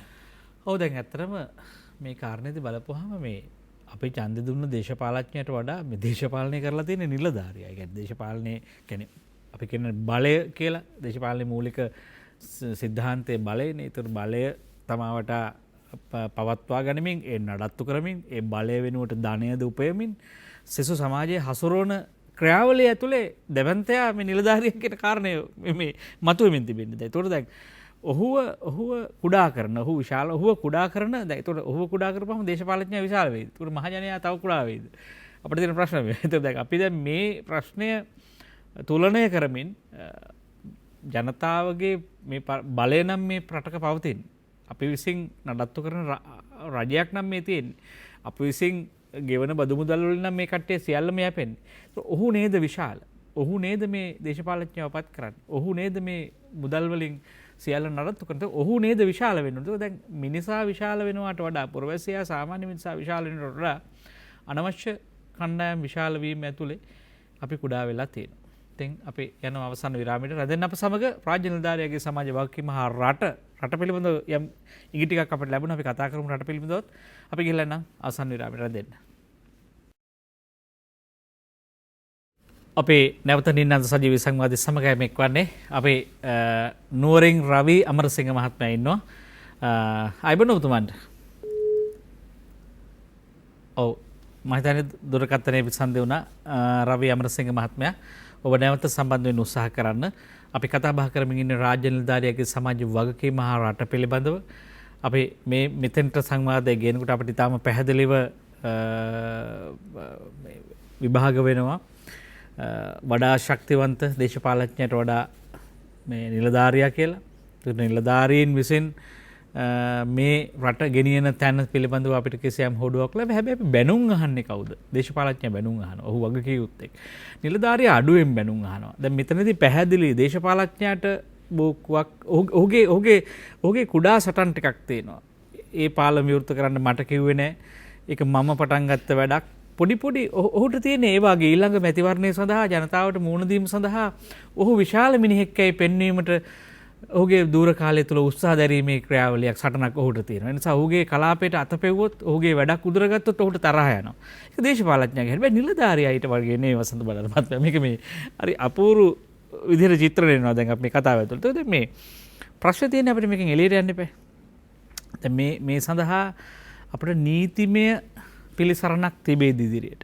ඒක ශක්තිමත්ද? දැන් අපිට දැන් අවසානයේ දැන් මේ ගෑස් කතාවේ වුණත් අපිට තියෙන එක ප්‍රශ්නේ දැන් ජනතාව කාවද විශ්වාස කරන්නේ? දැන් මේකට චෝදනා ලැබූ මිනිස්සු ආපහු දනුවම් දුන්නොත් ඔන්න ආපහු නිලධාරි බය වෙන්න පුළුවන්. නැත්තම් මේ නිලධාරියා බය වෙන්නෙත් නැහැ. දැන් අපි බයෙන්නේ කිසියම් දේවල් අකුල ගන්න. ඒ අපිට දැන් මේ නිලධාරියට යටපත් වෙලා මේ කුඩා වෙලා ඉන්න බෑ හැමදාම. පුරවැසියා ඉහළට ගැනීම සඳහා අපි මේ නිලධාරියා නැත්නම් මේ නිලධාරියා පැත්තකට දාමුකෝ වරද්දට දනුවම් දීමේ ක්‍රියාවලිය කොහොමද ආරම්භ කරන්නේ? ඔව් ගමක තමයි ඒකට උත්තර දෙන්න කලින් මට හිතෙනවා පොඩි සාධාරණයක් ඉටු වෙන්න ඕන. මේකේ මේ මහා පින්තූරය මේ අපි තනි නිලධාරීන්ට දොස් කියවීමෙන් මේකේ අතරම මහා පින්තූරය අපිට විග්‍රහ කරන්න පුළුවන්ද කියන ප්‍රශ්නයක් තියෙනවා. මේක අතරම දැන් හිතන්න දැන් අපි විශ්වවිද්‍යාලේ ඉන්න කාලේ මොනවා හරි අසාධාරණයක් සම්බන්ධයෙන් හරි එහෙම නැත්නම් සාධාරණ දෙයක් කිරීම සම්බන්ධයෙන් ඒ බැච් එකක කතා කරන්න අඩු ගානේ 7-8 දෙනෙක් 10 දෙනෙක් හිටියා. ශිෂ්‍යභාවයත් යකාට ගියාවි කියලා හරි එහෙම මැදිහත් වෙන පිරිසකුත් හිටියා. ඒතකොට දැන් අපි දරුවෝ විශ්වවිද්‍යාලේ ඉඳලා අපි මොනවා හරි අපිට ප්‍රශ්නයක් කියපුවා. ඉතින් අයි පුතේ කවුරුත් එහෙම ඒකට විරුද්ධව කතා කරේ නැද්ද කොහොමද? නෑ තාත්තේ කවුරුත් ඒකට එහෙම ඉදිරිපත් වුණේ නෑ කතා කරේ නෑ. ඉතින් අපිත් හිටියා කියලා. එතකොට දැන් හිතන්න මේ රටේ කැරලි දෙකක් තිබුණා. දැන් අපි හෙලිකොප්ටරයකින් ගිහිල්ලා කැලේක අලි රංචුවල ඉන්න හොඳම ශක්තිමත් අලි ටික වෙඩි තියලා මැරුවා කියන්නකෝ. එහෙම මේ හීනෙන්වත් හිතන්න බැරි මම කියන්නේ. එහෙම කරොත් එහෙම පරම්පරා දෙකක් ගියාම අපිට ඉතුරු වෙන්නේ කුරු අලියෝ ටිකක්. ඒතර දැන් මේ රටේ කැරලි දෙකක් තිබුණා. ඒ කැරලි දෙකෙන් සහ උතුරේ යුද්ධයේදීත් සොල්දාදුව පවා හමුදාවේ නිර්භීත මේ සාමාන්‍යයට වඩා උඩින් හිටපු මිනිස්සු තමයි එතනට ගියේ. ගමේ හිටපු හරි මැරෙන්න හරි යනවා කියලා හිටපු රසාවක් නැත්තම් හරි එහෙම හරි ගියපු කෙනා. අර කියන බුද්ධිමය දායකත්වයේ පැත්තෙන් හරි නිර්භීත භාවයේ පැත්තෙන් හරි මොනවා කාය ශක්තිය හරි කොහොම හරි හැම දෙයකින්ම ඉස්සරහින් හිටපු දක්ෂකම් පැත්තෙන් ඉස්සරහින් හිටපු මිනිස්සු තමයි එහෙම සාමාන්‍යයට වඩා උඩින් හිටියේ. ඒ අයට තමයි බොහෝ විට මේ සමාජයෙන් ජීවිතවලින් වන්දි ගෙවලා පිටමං වෙන්න සිද්ධ වුණේ. එහෙම ගත්තොත් ලක්ෂ ගණනින් අර වගේ සද්දන්ත අලියෝ මේ රැළෙන් ඉවත් කරා. ඒ නිසා ස්වභාවිකවම දැන් අපි ඉතුරුලා ඉන්නේ කුරු අලි රංචුවක් තමයි. ඒ ප්‍රශ්නේ වෙනම තියෙනවා. එතකොට මේ අසාධාරණකම් වලට නැගිටින්න ඒවා නැගිටින්න නැතුව ඉන්න හිත හදාගන්න පුළුවන් මිනිස්සු ටිකක් ඉන්නවා. ඒ කියන්නේ ලැජ්ජාවක් හෘද සාක්ෂිය ප්‍රශ්නයක් නැහැ. ඒක තමයි යථාර්ථය කියලා පිළි අරන් ඉන්න පිරිසක් ඉන්නවා. ඒ නිසාත් මේ දුෂ්ටයන්ට මේක දිගටම කරගෙන යන්න පුළුවන් වෙලා තියෙනවා. හරි. ඊළඟට අපි මේ අර අපි කලින් කියපු අර දේශපාලනයන් විසින් ඇවිල්ලා අර ක්‍රමානුකූලව ආපු තත්ත්වයට අමතර තත්ත්වයක් මම කිව්වේ සාධාරණේ ඊට වෙන්න ඕන නිසා. ඊළඟට දැන් පහුගිය යහපාලන ආණ්ඩුව කාලේ ගත්තම තව නරකම දෙයක් කරා. යම් බය නැතුව තීන්දුව ගත්ත නිලධාරීන් පිරිසක් අල්ලස් කොමිසමටද මොකක්ද FCID එකටද අතන්ට මෙතන්ට ගෙනහිල්ලා නඩු දාලා දුර්මුඛ කළා. දැන් ගත්තොත් අපි දන්න මිත්‍රයෝ රාජ්‍ය සේවයේ ඉන්නවා අවංක මිනිස්සු මොනවා හරි වැඩක් කරන්න ඕන කියන හිතන මිනිස්සු. හැබැයි ඔවුන් කියනවා මචං මේව කරන්න ගියොත් අපටත් ඉතින් නඩු වැටෙනවා. ඒ හින්දා අපිත් දැන් තේක බීලා කාලා බීලා අවසර කාර්යකේ නැගලා යනවා. ඒක තමයි අපිත් කරන්නේ කියලා. එතකොට මෙන්න මේ ආදී වශයෙන් එක එක යුගවල මේ අර තිබුණු 70 දශකයේ තිබුණු මේ මහා දැවැන්ත රාජ්‍ය දැවැන්ත කියන්නේ ප්‍රමාණාත්මක නෙවෙයි ගුණයෙන් උසස් රාජ්‍ය සේවයේ දේශපාලඥයෝ අතරත් හිටියා නිලධාරීන් අතරත් හිටියා. ඒක ඇවිල්ලා පරිහානියට ලක් වෙලා දූෂිත වෙලා අර මා කිව්වර සමාගම් වලට සමාගම් මේ නිලධාරීන් මිලදී ගන්න උන්ගේ සල්ලි වලින් නෙවෙයි අපේම බදු මුදලින් මිලියන 15000ක් සීනි ආනයනය කරපු 4-5 දෙනෙකුට බදු වංචා කරන්න භාණ්ඩාගාර නිලධාරීන් ක්‍රමය අදලා දුන්නා. එතකොට ඊට පස්සේ පාර්ලිමේන්තුව ඉවත් කරා. ඒතර මිලියන 15000 කුඩසාගුවේ දාගත්ත එකාට කවුද මිලදී ගන්න බැරි. බොහෝ අය දේශපාලකයෝ පවා මිලදී අරන් ඉන්නවා කියලා මම විශ්වාස කරනවා. මා ප්‍රසිද්ධ ජාතික පුවත්පතකට ලිපියක් ලිව්වා බදු සීනි බදු වංචාව මහා බැංකු බදු වංචාවට වඩා බරපතලයි කියලා. මම කරුණු දක්වලා ඉදිරිපත් කරා. එහෙනම් එක්ක මාව පොලිසියට අරන් ගිහලා ප්‍රශ්න කරන්න ඕනේ අයි බොරු චෝදනා එල්ල කරේ කියලා. එහෙම නැත්නම් ඒකට ප්‍රතිඋත්තර බඳින්න ඕනේ. ඒවා මුකුත් නැහැ. එතකොට අපිට දැනගන්න තියෙනවා මෙන්න මේ ව්‍යාපාරිකයෝ ටික අර මිලියන 15000න් යම් ප්‍රමාණයක් මේ දේශපාලන පක්ෂ වලටත් දීලා තියෙනවා කියලා. ඒතර දේශපාලන පක්ෂත් එදා බැඳුම් කර වංචාව ගැන මහායියෙන් කෑ ගහපු කට්ටිය දැන් මේක ගැන පුස්පටව වගේ ඉන්නවා. ඒ කියන්නේ මේ මිලදී ගැනීමේ ක්‍රියාවලියක් තියෙනවා. ඔවුන් මිලදී ගන්නේ ඔවුන්ගේ සල්ලි වලින් නෙමෙයි. අපේම සල්ලි වලින්. හරි. බදු ගෙවන්නගේම සල්ලි වලින් නිලධාරීන් මිලදී ගන්නවා දේශපාලකයෝ මිලදී ගන්නවා. මේ පරිහානිය එහෙම ඇවිල්ලා තියෙනවා. එතකොට මේකට එරෙහිව නැගී සිටීමේදී දේශපාලන පක්ෂ වලටත් විශාල කාර්යභාරයක් තියෙනවා. ඊළඟට දැන් අපි ගොවියගේ ප්‍රශ්න ගත්තොත් එහෙම මේ කෘෂි කර්මාන්තයේ අදාළ ප්‍රශ්න ගත්තොත් එහෙම දැන් ගොවීන් මේකෙදී ගොවි නායකයෝ ගොවීන් නොම ගැව්වා එක ඇත්ත. එක්තරා ආකාරයකට පටු දේශපාලන උමනාවක් වෙනුවෙන් පොහොරදියව අර මහා සටන කුඩා කරා. පොහොරදියව කියලා එතනට ලඝු කරා. එතකොට ආණ්ඩුව පැත්තෙන් ගත්තම ගොවි සංවිධාන බලවත් කරන්න එදා 70 දශකයේ වගේ එහෙම ක්‍රියාමාර්ග අරගෙන නැහැ. ඒ නිසා බලවත් ගොවි සංවිධාන නැහැ. නිලධාරීන් විසින් යටත් කරපු ගොවි සංවිධාන තියෙන. දේශපාලන විසින්ම හදපු පොහොර සඳහා හදපු සංවිධාන ටිකක් තිබුණා. ඔව් ඒක හරි. ඒත් උන්ට බලයක් නැහැ. දැන් එදා කන්න රැස්වීම ගත්තොත් එimhe කන්න රැස්වීමේ ගොවියට බලය තිබුණා. දැන් අද නිලධාරියා ගොවියා යටත් කරලා තියෙනවා. ඔහු තමයි සියල්ල තීරණය කරන්නේ. නිලධාරියා මේ ගොවි සංවිධානයේ ඒක අහගෙන ඉඳලා ආපහු එන්න ඕන. එතකොට මේකෙදි එකක් තමයි ගොවියාගේ පැත්තෙන් ගත්තම ගොවි සංවිධාන බලවත් කිරීමේ ක්‍රියාවලිය ඇතුළේ ගොවීන් යම් ආකාරයකට තීන්දුව ගැනීමේදී බලවත් කිරීමේ ක්‍රියාවලියට දේශපාලන පක්ෂ සහ වෙනත් ස්වේච්ඡා සංවිධාන වලින් යම් මැදිහත් වීමක්. මම කියන්නේ මේ පොහොර ප්‍රශ්නේදී දැන් අර මා කිව්ව අර කීර්ති මැතිතුමා ඒ වෛද්‍යවරයා පශු වෛද්‍යතුමා එතුමාලා ගොවි සංවිධාන හදලා තියෙනවා. මේ රජයේ සම්බන්ධ නෙමෙයි ඔවුන් ගොවි සංවිධාන හදලා තියෙනවා. ඔවුන් එකතු වෙලා මේව අත්දැක බලමින් ඒ ගැටලු විසඳ ගැනීමෙන් ඔවුන්ම අධ්‍යාපනය ලැබමින් වෙනස් වෙලා තියෙනවා. ඒතකොට දැන් උඩින් මහා පරිමාණයෙන් මේක සිද්ධ වෙන්නේ නැති තත්වයේ යටතේ එහෙම කරන්නත් මහා මිනිසුන් නැති තත්වයේ යටතේ කුඩා තැන් වලින් හරි මේක ආරම්භ කරන්න ඕනේ කියලා. මම දන්නවා ඔබතුමාලත් එහෙම විශාල වශයෙන් කුඩා කණ්ඩායම් වශයෙන් එහෙම මැදිහත් වීමක් කරනවා අපිට පුළුවන් විදිහට කරනවා. එතකොට දැන් මේ මහා පරිහානියෙන් නැවත නැගී සිටීමේදී මේ කුඩා කුඩා කණ්ඩායම් වශයෙන් කරන දේවල් එක තැනකට ගෙනල්ලා මේ ඔබතුමාලා මේ කරන මාධ්‍යයෙන් කරන කර්තව්‍යත් ඉතාම වැදගත් කියලා අපි කල්පනා කරනවා. එහෙම දැන් පොඩියට බිමෙන් පටන් අරගෙන ඉස්සරහට යන ගමනක් තමයි උඩට ගෙනල්ලා තමයි මේක වෙනස් කරන්න වෙන්නේ. මේ උඩ ඉන්න දූෂිතයන්ට මේ යම් පිරිසක් හරි මේ සමාගම් වලට යට වෙච්ච ඔවුන්ගේ මුදල් වලට යට වෙච්ච මේ අය සහ දේශපාලකයන් මේක කරයි කියලා බලන් හිටියොත් ඒක එහෙම වෙයි කියලා අපි කල්පනා කරන්නේ. හැබැයි යම් අවස්ථාවල පාඩම් උගන්වන්න ඕන. දැන් මහජනයාට පුළුවන් මේ දේශපාලකයන්ට පාඩම් උගන්වන්න අවුරුදු 5කින් හරි 6කින් හරි. හැබැයි නිලධාරීන්ට එහෙම පාඩම් උගන්වන්න මහජනයාට අවස්ථාවක් නැහැ. ඔබතුමා කිව්වා වගේ උන්ට රැකවරණේ තියෙනවා. රස්සාවෙන් අස් කරත් කම්කරු නීති හරි මොනවාෙන් හරි ඒ රැකවරණයක් තියෙනවා. ඒ නිසා ඒ විදිහේ උපාංග වලින් මේක කරන්න හම්බෙන්නේ නැහැ. හැබැයි දේශපාලඥයන් මේ මට්ටු කිරීමේ ක්‍රියාවලිය හරහා යම් පමණකට ඉඩක් තියෙනවා. හැබැයි නිලධාරීන්ට ඒ ඉඩ නැහැ. ඒ නිසා අර කුඩා ප්‍රමාණයෙන් නැගී සිටලා දේශපාලන පක්ෂ වලටත් බලපෑම් කරලා අර කියන ගොවි නායකයන්ට අර පොහොර දියව් කියලා මේ ගොවිය පොළඹවන මෝඩ ගොවි නායකයන්ටත් අභියෝග කරන ගොවි ව්‍යාපාරයක් පැන නගින්න ඕනේ. එතකොට මේවා සමහරට යම් ප්‍රමාණයට අපසොරවන්න පුළුවන් වෙයි. ඔව් දැන් සමහරට ජනාධිපතිවරයා මේ බොහොම බරපතල විදිහට කියනවා දැන් මේ සහාය නොදෙන ඉතා යහපත් සද්භාවයෙන් රජය ගන්න තීන්දුව වලට සහාය නොදෙන උනන්දු නොවන නිලධාරීන් මේ සේවයෙන් ඉවත් කරන්න කියලා කොයි තරම් දුරට ඉවත් කරන්නද? දැන් ඔක්කොම එකම මනෝභාවයක හදපුවාම එකම ප්‍රමාණයේ නිෂ්පාදන නම් තියෙන්නේ.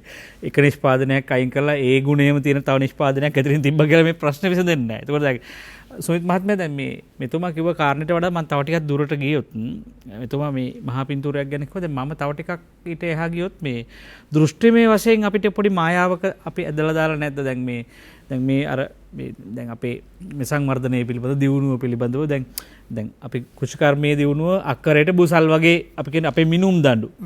ඒ කියන්නේ අපි එහෙම මේ සංඛ්‍යාත්මක මේ අධ්‍යාපනයේ ඇතුලේ හදපු එකක් ඒක. ඒකෝට දැන් අපි පිටරටේ බටහිර අධ්‍යාපනයෙන් බටහිර කෘෂිකර්මයෙන් දැන් අපි මේ එක්තරා කෑල්ලක් නෙමේ ස්වාධීන පරාධීනත්වයෙන් ගලව ගන්න හදන්නේ. ඒකම හරි ගැටලුකාරී වෙනවා. මොකද තව තැන් වලින් අර මේක කරගන්න වෙන්නේ නැහැ.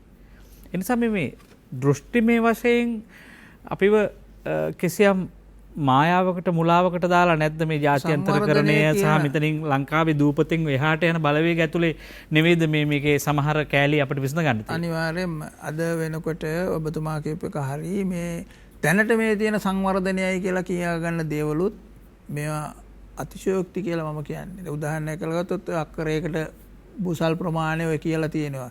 හරකෙන් ගන්න කිරි ප්‍රමාණය ඔය නිලධාරීන් විසින් ගන්න ඒවා තමයි තියෙන්නේ. එව්වත් තමාගේ වපසිරියට අවංකව කරන කට්ටිය ඉන්නවා. හැබැයි අවංකව නොකර යමක් කරනවා කියලා පෙන්වනවා. හැබැයි එදා හිටපු නිලධාරියෙක් හිටියා දේශපාලකගේ පලි ගැනීම තුළ දුෂ්කර පළාතට මාරු කරලා ඔහු ඒ ඉස්කෝලේට හරි එතෙන්ට යනකොට ආයෙ පත්වීමක් ඇවිල්ලා තියෙනවා වෙනත් තැනකට ගිහිල්ලා. හැබැයි ඒත් එදා හිටපු රාජ්‍ය සේවකයා ඒකෙන් සැලුනේ නැහැ. ඔහු එතන ගියත් ගිහිල්ලා කොතන ගිහිල්ලා දරු මල්ලු ටිකක් අරගෙන ගිහිල්ලා ඉඳලා හරි තනින් දැන්න මාරුල හරි තමන්ගේ රාජකාරිය එදා කෙරුවා. ඒ වගේ මම දන්න අපි නරකයි කියලාගෙන 77න් පස්සේ තිබිච්ච ක්‍රමවේද පටන් ගන්නේ මහවැලි ව්‍යාපාරය තුළ උනත් මම දන්නවා අපේ මිත්‍රයෝ විශ්වවිද්‍යාලයෙන් අවුට් වෙච්ච ගමන් ගාමිසානායක දුන්නේ ලන්තෑරුමයි මදුරු දැලයි බූරු ඇඳයි තමයි නිලධාරියෙකුට දුන්නේ මහවැලි ව්‍යාපාරය කියලා වැඩ කරන්න. මැලේරියාවෙන් බේරෙන්න තමයි. එතකොට මම මේ හොඳටම දන්නේ දැන්. හැබැයි එදා ඒ තරුණ විශ්වවිද්‍යාලයෙන් අවුට් වෙච්ච අය තමන් මොන දේශපාලන පක්ෂයක තින්දුවක හිටියත් අරවට යන්නත් වෙලා අර දුෂ්කර කාර්යයේ ගිහිල්ලා වැඩ කරුවා. හැබැයි අද විශ්වවිද්‍යාලයෙන් එළියට එන තරුණයෙක් කියන්නේ ගේ ළඟ පාසලට ගේ ළඟ ඔෆිස් එකට තමන්ට පත්වීම ලබා ගන්න යන්නේ. ඉතින් මේ ආකල්පයේ වශයෙන් තියෙන ප්‍රශ්න ඉඳ තමයි මේ විශාල වශයෙන් මේ ප්‍රශ්න වලට අපි මූණ පාලා තියෙන්නේ. ඒක නිසා අද තියෙන්නේ ගැලවිඥාව සඳහා වැඩ කරන බොරුව සඳහා පෙන්නලා වෙලා තීන්දුව ගන්න රාජ්‍ය සේවයක් තියෙනවා. ඉතින් මේ රාජ්‍ය සේවය වෙනස් වෙන්නේ ආකල්පයේ වශයෙන් වෙනස් කෙරුවොත් පමණයි. පැහැදිලි.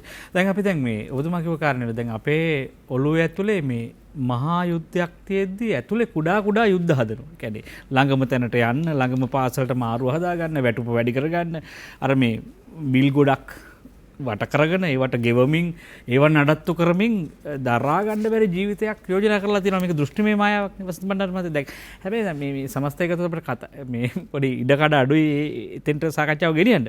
නමුත් දැන් මේ දැන් ඉන්න තත්වයේදී දැන් අපි දැන් ඉන්න මේ ආණ්ඩුව.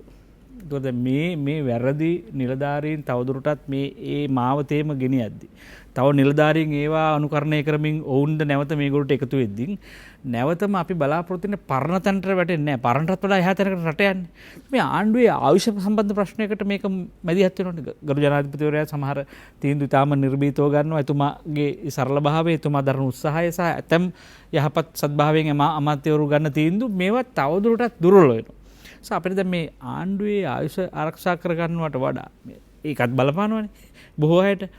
මේ ආණ්ඩුවේ ඒ දුර්මුඛ වීම වළක්වා ගන්න කොහොමද අපි ඊපස්සේ කටයුතු කරන්නේ? මේ මට විනාඩි 2යි ඔබතුමාට දෙන්න පුළුවන් මේ කාරණේට. ඔබතුමා ඉස්සල්ලා කියපු සඳහන් කරපු කාරණේ ඊටාම වැදගත්. එහෙම ඒ කියන්නේ මේ දාර්ශනික ප්‍රශ්න, මේ අපේ මේ සංවර්ධන මිත්‍යාව පිළිබඳව තියෙන ප්‍රශ්න දැන් මේ මන්තිරු හදනවා. හරි. එතකොට නගර අලංකරණය කියලා තියෙන මන්තිරු කඩලා ඇවිදින මන්තිරු කඩලා නැවත හදන්න රුපියල් මිලියන 2500ක් වෙදන් කරලා තියෙනවා. ඒ මිලියන 2500න් පුළුවන් මුළු රටේම කුඩා වැව් අමුණු පද්ධතිය යුද හමුදාය වගේ උදව් ගත්තොත් 35000ක් විතර තියෙන පරිසර පද්ධති ටික ප්‍රසංස්කරණය කරන්න. හරි. හැබැයි මේ කියන සංවර්ධන මිත්‍යාවේ පැටලිල්ල නිසා මහජනයාත් ඒකට සතුටුයි. මහජනයාත් ඒ මන්තිරුවේ වාහනෙන් ගිහිල්ලා වාහනේ කොහරි පාක් කරලා එතනත් වාහන බ්ලොක් කරලා අර කැලේ මේ කොස් කැලේ හරි කොහේ හරි මන්තිරුවක ටික දුරක් ඇවිදලා යන්න. එතකොට ඒවට ඇඩ්‍රස් ඒවට මේව කරන්න ඒවට මේ ඉඩ සලසන්න තමයි මේ දේශපාලකයෝ ගුණාට අන්දන්න. ඒතර ඒක ගොන් ඉල්ලුමක් තියෙනවා. ඒක ගොන් ඉල්ලුමට ගොන් සැපයුමක් දෙනවා. හරි. මිලියන 2500ක් නගර අලංකරණය. මේ ඊටාම දුෂ්කර අවස්ථාවක. එතකොට ආණ්ඩුවේ පැත්තෙන් ගත්තම බරපතල මේ කුසකර්මාන්තයට අදාළ නිෂ්පාදන පද්ධතිය පරාධීනත්වයෙන් ගලව ගැනීම වසවිසනති ගොවිතැන ඒක සත්භාවයෙන් ගත්තා කියන කිසි විවාදයක් නැහැ. හැබැයි දැන් ඒකට පහර දීලා නිලධාරීන්ගේ ගොංකම් සහ මේ සමාගම් විසින් ඇටු උගුල් වලට කකුල තියලා දැන් ඒක අවුල් වෙලා තියෙනවා. ඒ ඔක්කොටම වඩා නරකම තත්ත්වයක් වෙනවා ගමගේ මැතිතුමා මේ අර්බුදයේ ගෝලීය අර්බුදය සහ අපේ ණය අර්බුදයත් එක්ක ණය අපසු ගෙවා ගැනීම බැරි තත්ත්වයේ ඩොලර් අර්බුදයත් එක්ක නරකම තත්ත්වයක් එනවා. ඒතර මේ අපේ දැන් මේ හදලා ඉන්න මෝල් ගස් ගිලපු මිනිහට මේ අර්බුදයට මුහුණ දෙන්න බෑ. විශාල සමාජ ප්‍රශ්නයක් එනවා. විශාල වශයෙන් මේ සමාජයේ පහළ ස්තරවල ජීවිත කඩා වැටෙනවා. ඒ අය සමාජ විරෝධී ක්‍රියාවලට පෙළඹීමේ ඉඩ කඩ ඉතා වැඩි. එතකොට අපි දැන් මේ මිනිහගේ අර දාර්ශනික ප්‍රශ්න පැත්තක තියන්න. ඒ අවබෝධය ඕන. මේ මහා ප්‍රශ්නයේ තේරුම් අරගෙන අපිත් වෙනස් වෙන්න ඕන. ඒ වෙනස් ආහාර සංස්කෘතිය වෙනස් කරගන්න ඕන. අපේ ජීවත් වියදම් කරන රටාව වෙනස් කරගන්න ඕන. මේ දුෂ්කර තත්ත්වයන්ට මුහුණ දෙන්න. ගෑස් එක නැති වුණාම දරවලින් හරි මේ උයන්න ඒක උදේට පොඩ්ඩක් කලින් නැගිටලා ඒ විදියට ආණ්ඩුවට බලපෑම් කරන්න ඕන එක වාදයක් නැහැ. වෘත්තීය සමිතිය ආණ්ඩුවත් එක්ක ඒ ගැටුම් හැදෙනක පිළිබඳව අපිට ප්‍රශ්නයක් නැහැ. ආණ්ඩුවක් දැන් මේ නිව් ෆෝර්ට්‍රස් එක ඇමරිකාවට කිසිදු වෘත්තීය සමිතියක සාකච්ඡාවක් නැතුව ඒ කොටස් විකුණන්න ගිහිල්ලා තමයි දැන් මේ විදුලි බල මණ්ඩලයේ ගැටුම ඇවිල්ලා තියෙන්නේ. ඒතර අපි ඒකට වෘත්තීය සමිතිය දොස් කියලා හරියන්නේ නැහැ. ඉතින් ඒ නිසා ඒ සටන් ඇතුළත යම් දේවල් ප්‍රමාණයක් නිවැරදි වෙනවා. කෙසේ වෙතත් මෙන්න මේ මහා සමාජය ඇතුලේ අපිත් වෙනස් වෙලා ආණ්ඩුවත් වෙනස් වෙන තැනකට ආවේ නැත්තම් අර්බුදයට මේ දෙපා ඉස්සරහට එන මාස කීපයක එන අර්බුදයට අපිට මුහුණ දෙන්න බැරි වෙනවා. අපි මේ කොවිඩ් වසංගතයෙන් ඉගෙනගත් එක දෙයක් තමයි මේ පිටස්තරින් එන රෝගකාරකයන්ට ගොදුරු නොවීමට තමන්ගේ ප්‍රතිශක්තිය යහපත් ආකාරයෙන් තියන්න ඕනේ. ඒ නිසා ඉදිරියේදී මේ ධනවාදය ඇතුළේ නිෂ්පාදනය කරන ව්‍යාජ එහෙම නැත්නම් සිල්ලර ඊටාම අවරගණේ රැවටීම් වලට ඔබත් මමත් රටක් හැටියට සමාජයක් රටක් පුද්ගලිකවත් නොරැවටීමට තියෙන එකම මඟ තමයි දැනුමින් සන්නද්ධ වීම. මේ අපේ ජාතිකත්වයේ රට පිළිබඳව හිතමින් පොදු යහපත උදෙසා සංවිධානය වීම. මම නැවත කිව්වොත් අපි හැමෝගෙම පොදු යහපත උදෙසා අනාගතය සංවිධානය කිරීම තමයි අපේ තියෙන සංවිධාන කටයුත්ත. ඉතින් මේ සංවිධාන කටයුතු කර ගැනීම සඳහා අතිශය වැදගත් වෙනවා තනි පුද්ගලයන්ගේ පැවැත්ම, ඔහුගේ විඥානය, ඔහු මේ පිළිබඳ දක්වන උනන්දුව. ඒ නිසා අපි ප්‍රාර්ථනා කරන්නේ අපි ඉන්නේ මා මේ කතාව කිව්වේ අපි ඉන්නේ අවුරුද්දේ අවසාන මාසේ. ඒ කියන්නේ අලුත් මේ අවුරුද්දේ අවසාන මාසේ අලුත් සතියක ආරම්භය වුණාට හැබැයි අපි හැමෝටම තවත් අවුරුද්දක් එනවා. වසංගත වැඩි වෙන්න පුළුවන්. පරිස්සමෙන් ඉන්න කෙනා ආරාධනය කරනවා. අපි අලුත් රටක් නිර්මාණය කරන්න පුරවැසියා සංවිධානාත්මකව ඔසවමු කියන කාරණය අද දවසේ මතක් කරමින් ඒ වගේම වැරද්දට විරුද්ධ වීම ඔබේ අයිතියක් බව ප්‍රකාශ කරමින් අද සමුගන්නවා. ස්තුතියි වෛද්‍ය වසන්ත බණ්ඩාර මහත්මයා. ඒ වගේම වෛද්‍ය සුමිත් මණිආරච්චි මහත්මයා. හිතුවතුනි අපි යනවා අදට සමුගන්නවා. ඔබට ජයග්‍රහයි හෙට දවසක් සුබ යහපත් වූ අනාගතයක් ප්‍රාර්ථනා කරනවා. අපි ගිහිල්ලා එන්න තෙරුවන් සරණයි.